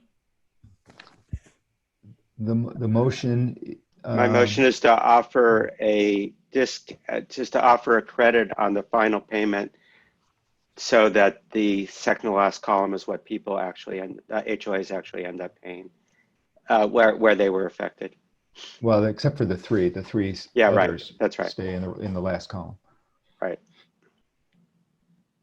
So I have two concerns here. One of them, I think it's based on faulty math, but right. I agree. But I could do like Bob, just let it go. My other concern is a true representation for if we want to push that to the other HOA, and then we are basing this year on faulty math. How are they going to be able to charge next year? And if they do the proper way, it's going to be more, not the same amount. Because if you are doing the proper way, it'd be 24, 25K push on the driveway. So it'd be several $100s more than what it is this year. And homeowners are not going to be happy. So at least I'd like to, if we are moving this way, I think we need to clearly indicate that the driveway have been subsidized this year and they won't be next year. I mean, I want that to be going out so people are not surprised that their driveway contract price is going to increase next year. There won't be any driveway contract prices next year. For KMPUD, but I'm talking about the homeowners that are going to have something from the HOA, which is going to be more. So basically, we are asking the HOA. Maybe. You don't know what the HOAs are going to do, Bertrand. They could do it a completely different way. They could do square footage like Peter said. We don't know what the HOAs are going to do. We have based the current price are insufficient to cover the actual cost based on the accurate math. So, okay.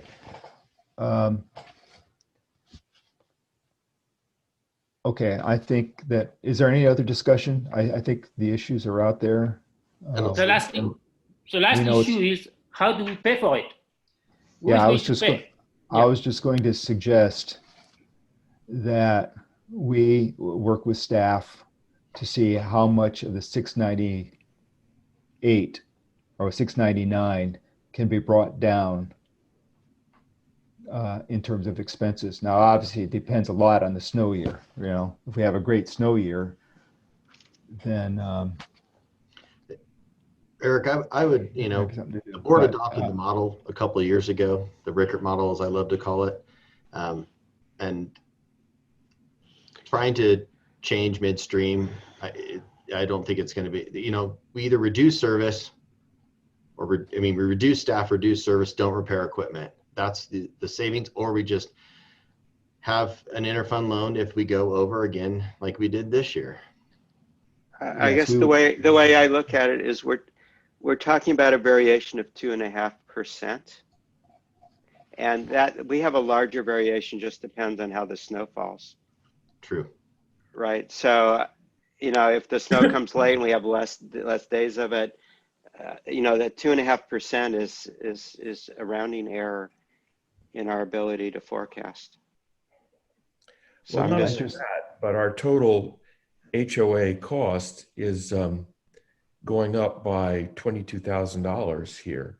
So the 14,620 is 66% of that. So we're looking at an increase in budget of 1/3 of what staff proposed. And, that's where management has to come in, or we lose money. And losing money, is not the end of the world. We've been losing money in wastewater on the tune of $500,000 for several decades. So, there are puts and takes. Yeah, I just think that we make efforts and we, keep tabs on it. We make efforts to make up for it. But that's what I think the right thing to do is. And So yes, stated a different way, if we go with the 14,620 credit, we're still looking at an approximately $7,000 increase in snow removal budget for this year. right. That's right. Okay, I think, is there any other discussion at the board? I think people have made their points of view and thoughts known. They're all appreciated. But I'd like to go for a roll call vote now, Peter. Okay, Rickard, Aye. O'Grady, Aye. Epstein, aye. Perot, No. Dornbrook, abstain. Okay, it passes 3, 2, and 1. I mean, 3, 1, and 1. 3, 1, 1. Okay, thank you for that. Let's go on to the general manager's report, item 9.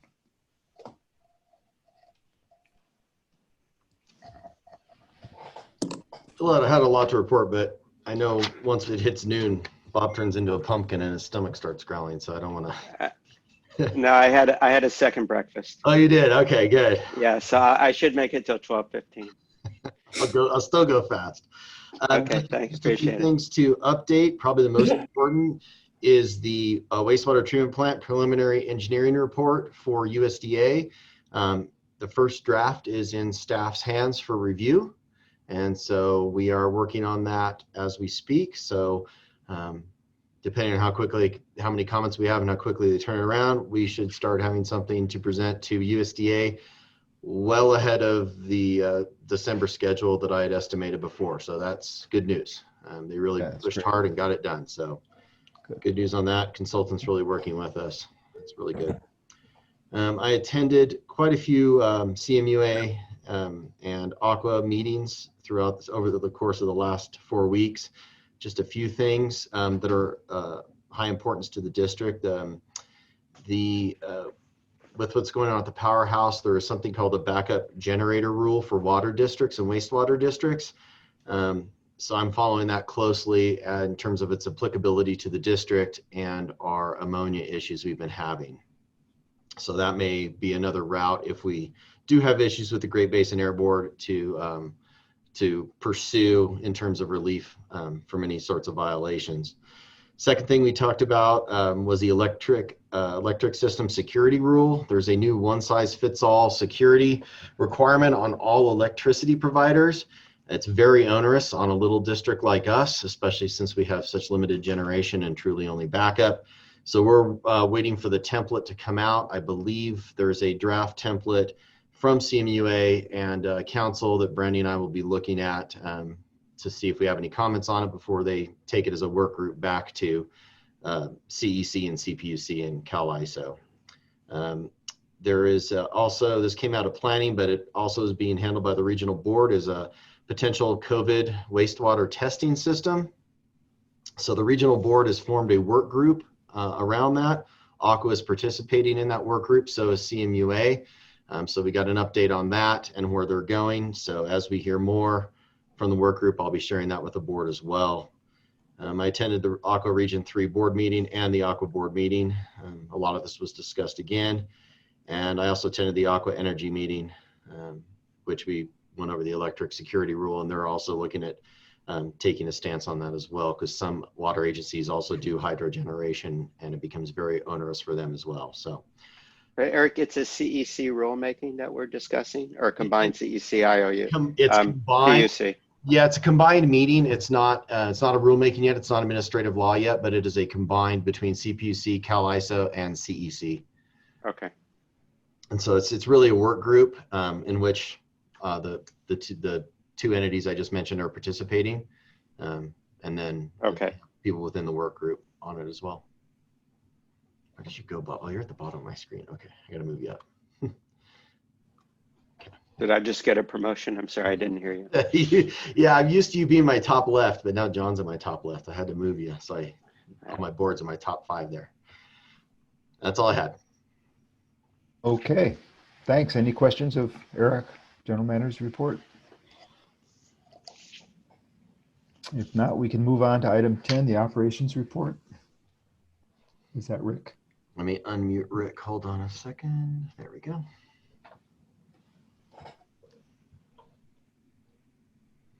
Okay.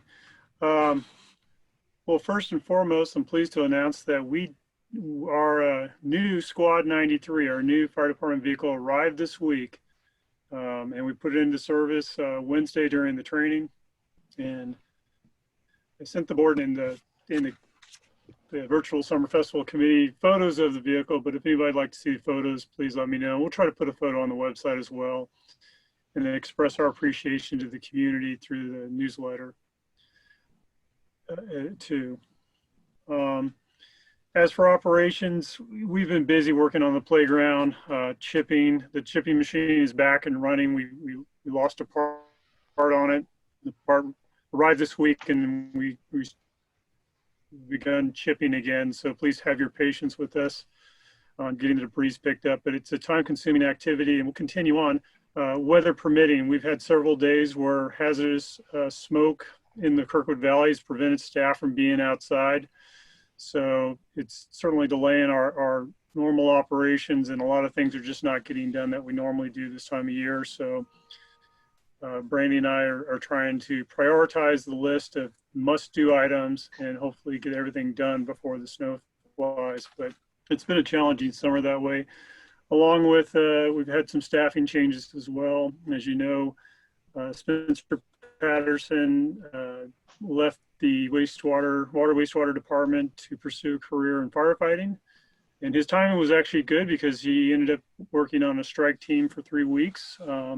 So good for him, but transitional for us. We did hire a new employee, and he started this week. So training him, and we're excited about that. And then unfortunately in the electric propane department, one of the new operator decided this wasn't a good fit for him. And so we do have an opening in electric propane as well.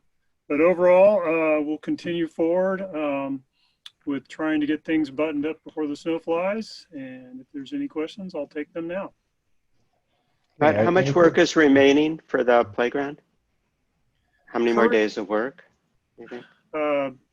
Currently, staff is setting the foundations for the equipment. I predict at least 2 more weeks worth of active work, meaning grading, footings, and basically buttoning it up for winter, because we probably won't do a final product until next year after the cleanup of winter operations. As you know, sometimes cinders get blown into the playground, and there's no sense putting a completed product together this year and then having to go back and clean all that back up again to open it for next year.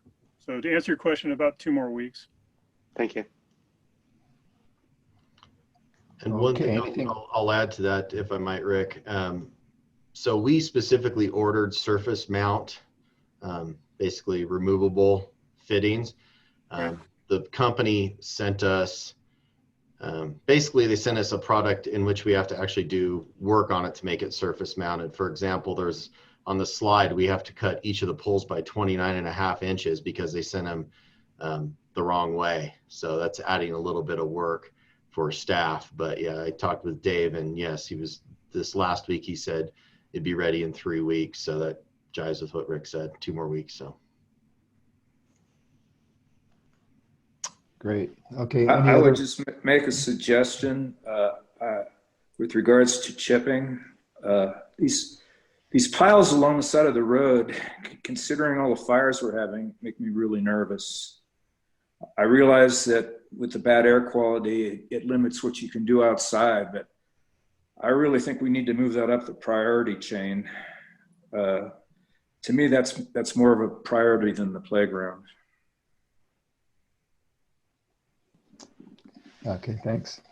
Any other comments for Rick? Questions? I support that comment from Peter.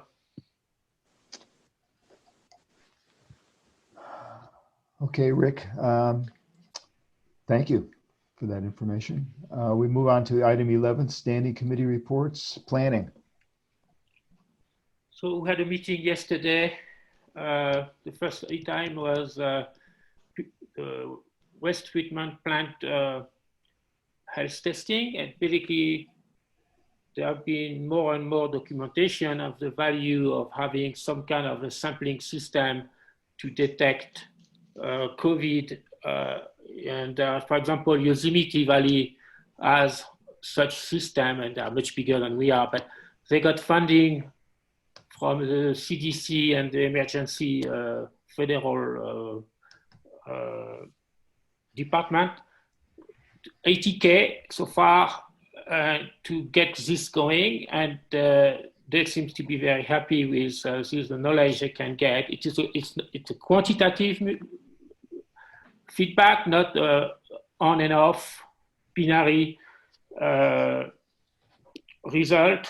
So we also understand that there are going to be regulation in that front, so we should probably wait to implement things until that get clarified. So we decided we would be exploring grant options and still following up on the regulation side. But I think this is something that's going to be happening here as well at some point. Okay, may I ask that on an item like this, which is not on our goals, or you follow the process that's outlined in that manual, which is, so it's an important topic, I think. If the committee thinks recommends that we dedicate some staff time to it, more staff time to it, we should have a discussion about that at the board, make sure that's what the board wants, and then we can proceed ahead. Yeah, so at this stage, we are still collecting information. So, I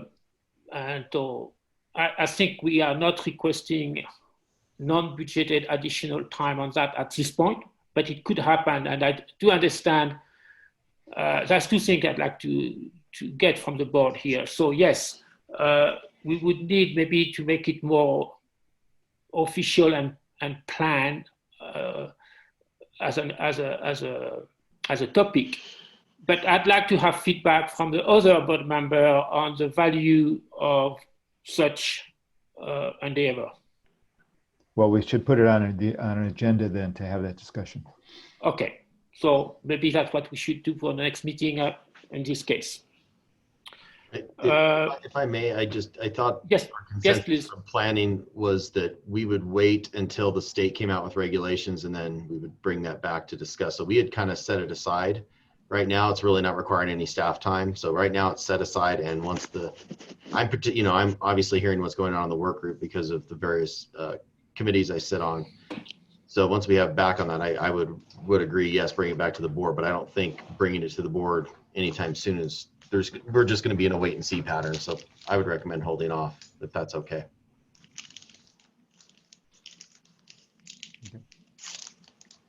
Fine with me. As I said, without asking for additional staff time, I think at some point it'd be good to present to the full board what the ins and out on this topic. And that would mean having it agendized. Even if I agree, nothing is going to happen in the near future because we are on standby for the regulation. Okay. Connection fee review process. So maybe Eric, you want to step in on what you find on that quickly, just a summary? Yeah, so we did discuss what it would cost to do connection fee studies, et cetera. And I think planning is going to look at it one more time and make a recommendation back to the board, is my recollection. Yeah. Good. So again, this is where the confusion between planning and financing here.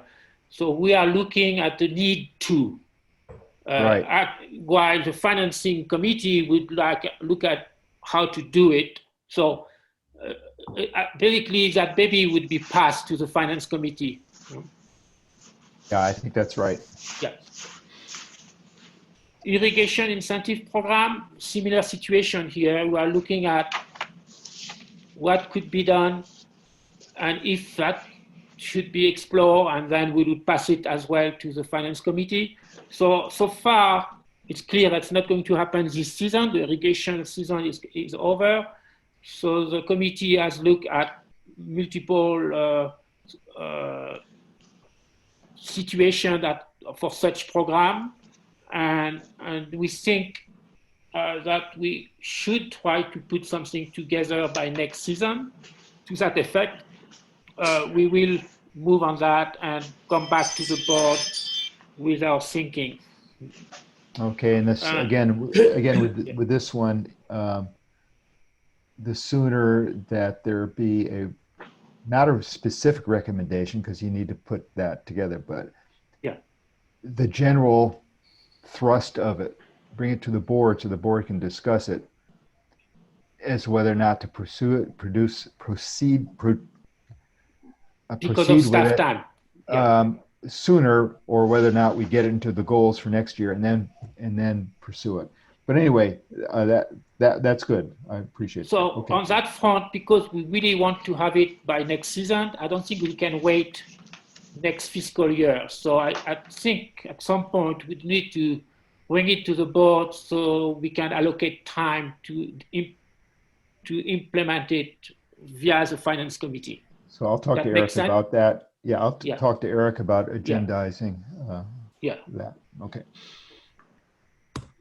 Voluntary utility funding, it's basically trying to see if we could deploy something similar to PG&E, allowing to people to donate at the same time that they pay their bill for the people that have trouble paying their utility bill. The committee come to the finding that it was not practical for KMPUD for a number of reasons. We already pay extremely high utility costs, so there is very few people that would be willing to participate in that, and we've seen it actually in the REC program, that actually in the survey, that people find that they pay enough already, so they are not going to contribute. And then there is a difficulty of disbursing the money, so it's also going to apply to very few people. So basically the committee decided this was not a project that at least we should be shelved for now with all the priorities that we have in time and money. That's not something we should pursue at this time. Thank you, good.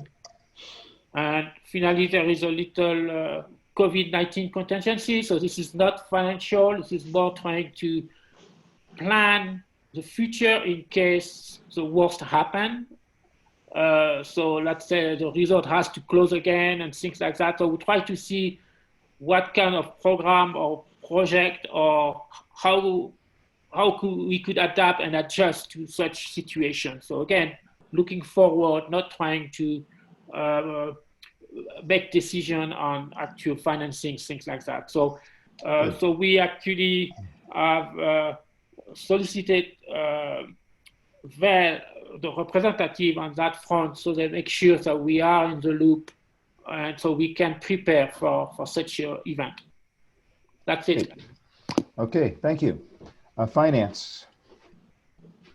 We've covered in this board meeting everything that the finance committee covered with 1.5 exceptions.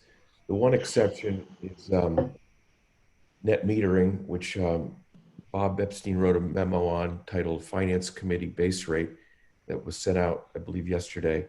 And the half is getting our property taxes, the right amount of property taxes from Alpine County.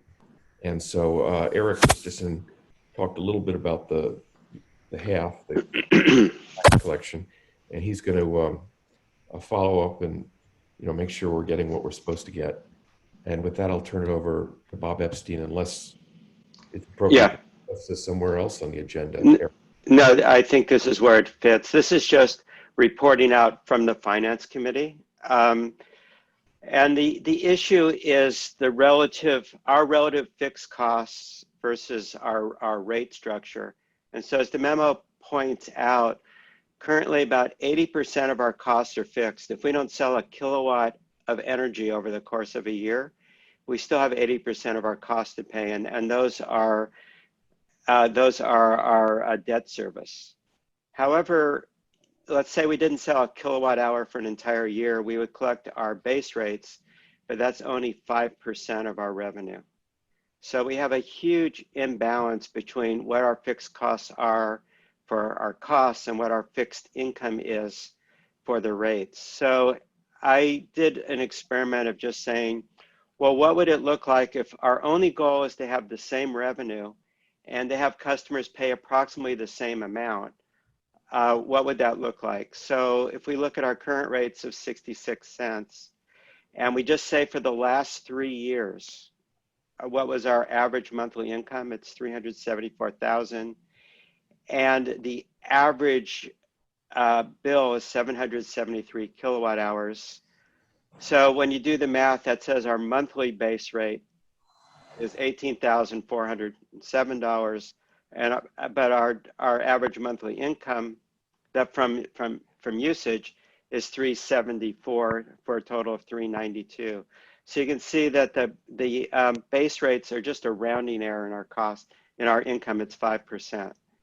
So I then did an experiment after trying a bunch of different numbers of saying, well, if we wanted to have the same revenue, but we were going to lower our per kilowatt hour charge to 25 cents, which is sort of at the high end of what other utilities charge in California, that would drop our average monthly usage income to 140,000. To make that fit, we would lower the EDU. For example, we could lower the EDU, the per unit EDU kilowatts to 60, raise the EDU to $28.50, and that would make the monthly base rate income $254,000, or 65% of our fixed costs versus 80%. I think we're in a very dangerous situation here. If the resort ends up not being able to operate despite their best efforts, if we have other things going on, a bad snow year, we have a huge amount of fixed costs and practically no income that's fixed. So I strongly recommend that we ask for this to be evaluated by staff and to consider a different ratio of per kilowatt hour charge to fixed rate, of which the 25 cents is just an example of what could be done. Okay. Eric, this is a Brown Act question. I know we can't discuss this at this point because it's not agendized. This is a report from the committee, which is fine. But before we ask staff to do anything, should this be an agendized topic next month so that we can take a discuss consensus as to whether or not the board wants staff to look into it, and then once we've looked into it, I imagine it'd go back through finance and ultimately to the board. But there's nothing wrong to say there's consensus staff should look at it. You can give direction to staff under general comments as well, so it would also apply to committee reports. Okay, so I just want to be clear to the board, we can't discuss the merits of this. We can't discuss alternatives. All we can do here is to say, do we want to give direction to staff to explore this further, take it back to finance? Without discussing? We can't discuss this, no. Without discussing. Yeah, it's just our direction to staff. Do you want to go do this? Yeah. Let me finish my sentence. Yeah. Without discussing, can we ask the staff to look at basically the base fee in general and how we could address this concern that Bob has, which is a valid concern. And I'm not saying more because I don't want to go in discussion, but I just don't want to restrict to, it should be basically how can we improve. Yes, absolutely. We will be yes, all options and bring back broad recommendations to be narrowed down through finance. Absolutely. Exactly. And talking with district council and our rate consultant who also has some insight, definitely bringing something back. It'll be a couple months, I would imagine, before we bring it back to finance to get it all dialed in. Okay, Right, does anyone, go ahead. I just want to clarify. So the purpose of this is to, first of all, I'm alarmed by this, but is to show you an example of what, of what a different balance might look like. I just want to clarify that the driver for this is the fact that we have revenue risk that we want to try to mitigate. Standish mentioned net metering. The only thing I would say about that is if anyone's thinking of adding solar and is assuming their reimbursement rate is going to be 66.5 cents, they should recognize the fact that that's not fixed in stone, that we might change it, and any assumptions of these numbers might affect somebody's decision on whether they wanted to do solar or not from an economic viewpoint. Okay. Okay, does anybody, let me ask this, does any board member object to directing staff to pursue this and take it back to finance with more information? My only comment is, I don't think this should be, Eric Christensen said several months. I think we should look at it at the next meeting, because ski season is supposed to start, December 4th. So if we have revenue risk, let's see if we can figure it out in the next month or two, would be my suggestion, if we can do it, if staff can do it. Okay, well, I'd like to suggest that we direct staff to pursue this, but knowing that there's a lot to be done between now and snow, do your best to do what Standish suggested, and just keep tabs with with Standish as chair of the finance committee, Eric, and see what you can do. Yeah, we'll bump it up the priority list if that's the consensus of the board. I have no problem shifting tasks. Not a big deal. It's just shifting tasks. That's all it is. Okay, well, I think that's the consensus. Okay. Is that all for finance? Is that yes. Anything else? Okay. Communications. 4 quick things. We evaluated the response from the customer survey. So a lot of good information in it. I had hoped that we might send out an acknowledgement to those who participated to just thank them, but I don't think that's happened yet. I drafted that. Is that, Eric, is that in your hands? It's in Jess's hands, but she was out on sick the last 2 days. Okay. Well, as soon as she can just get that out, that'd be great. Yeah. So thank you. She's back in the office. Acknowledge her. Okay. We've looked at a variety of things within the website, both corrections, enhancements, et cetera, and come up with a good list of topics, but we're having trouble figuring out how to match that up with staff time availability. And so that's in process, but it's not happening it's not going to happen right away. I guess I'll just leave it at that, but there's plenty of good ideas of improvements. Okay. We had a problem with the urgent notice system. And there's a third-party vendor that we use that takes our list of customers and parcels out the communications, and that software has been unreliable. So we've eliminated the use of it, and basically Corey and I rewrote it. So we now send it out directly ourselves to eliminate that shortfall. So it won't happen. It won't happen again. And then we talked about some improvements to the snow removal user interface that we want to get in place before the snow season. So I made a request to Bob that the communications committee, there is a goal around a communications policy, which is aimed at, I think was aimed at what's communicated to the community when, by whom. And a couple of questions came up over the last, actually the last couple of weeks. um, from customers saying, what's going on here? You know, this had to do with seeing smoke and flames and all that stuff. Helicopters flying overhead and so on. And the question is, when the PUD knows something, when PUD staff knows something, even though it may not represent an emergency, what, if anything, should we be communicating when something unusual happens? What, if anything, should we be communicating to the community? That's one kind of a thing. Another would be, of course, roads closed, roads open.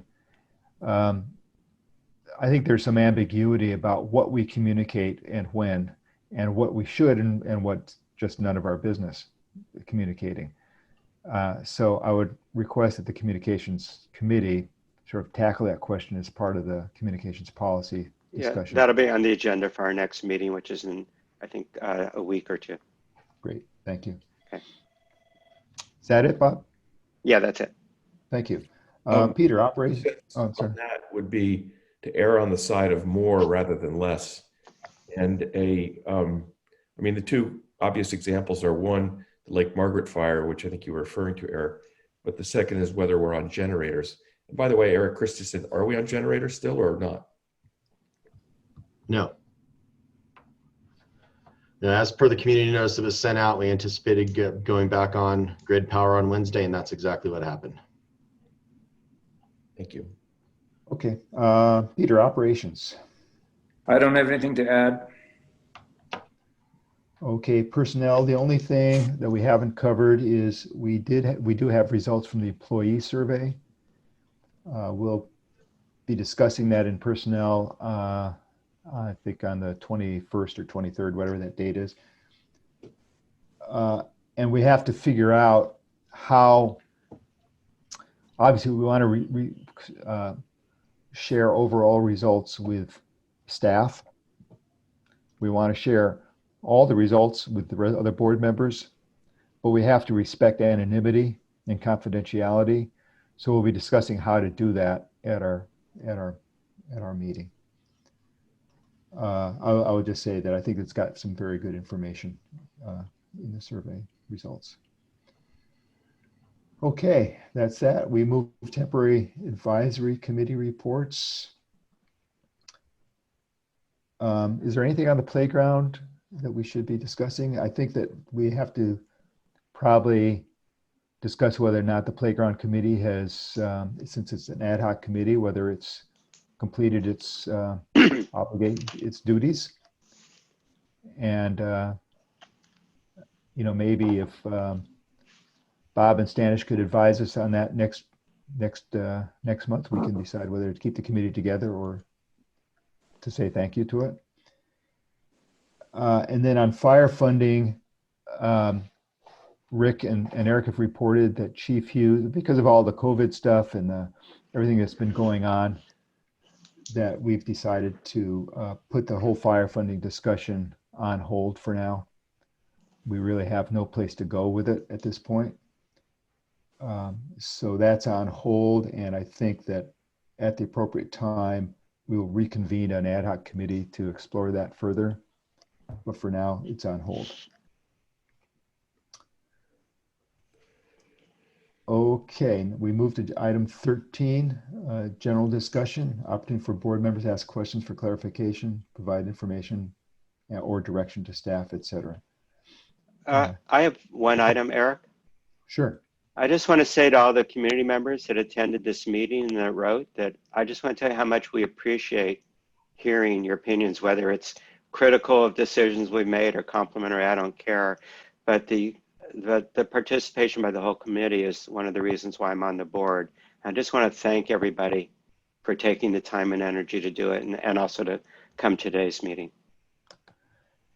Yeah, I think it's been a real advantage of the Zoom process. It allows people the opportunity to participate like this. Yeah. Okay. Anything else on general discussion? If not, we are moving into closed session. Then we'll have to come back and report on the closed session. Eric, do we have a separate Zoom link for that, or are we just going to ask? No, Zoom implemented some new protocols that makes it quite easy. So I would ask everybody to leave the meeting. If not, I will boot you from the meeting. And then we do have a waiting room enabled. So if you'd like to come back just for when we reconvene to report out of closed session, I will meet you in the waiting room, and it could be 5 minutes, could be half an hour, but you can just relog back in to the waiting room if you would like. Yeah, I really don't know how long this one's going to take. I don't know how long this will take. I wish I did. Okay, so I think we will now retire to closed session. And thank you for everyone who would like to leave and not be in the waiting room. Thank you for attending. You're welcome to wait in the waiting room until we come back. I'm sure we have a good magazine. On this computer, I'm admitting Frank into the meeting. And once he's in, I will let you know. Looks like Frank is in. So we can, okay, we're good to go, I think. He was the only one in waiting. Okay, we will come back into open session now. The board considered 3 items in closed session. There was no action taken and nothing to report on the first and the third items. On the second item, the board affirmed policy 620, including the district's ability to shut off services if access to district facilities is impeded by customer. And that is the only action we took. So with that, we can adjourn this meeting. Thank you. All right, thanks everyone. All right. Thank you. Frank's still connecting. Okay. Oh, he didn't. Oh, wow. do that. I let him in, but he's still connecting, so I don't know. Anyway. All right. Thanks, everybody. Have a good See you later. Bye. The smoke started coming in on the ridge, but it's still clear in the valley. So if you're looking to get with Bob, it might be okay. All right. Bye. All right, bye. Bye-bye, Eric. Bye.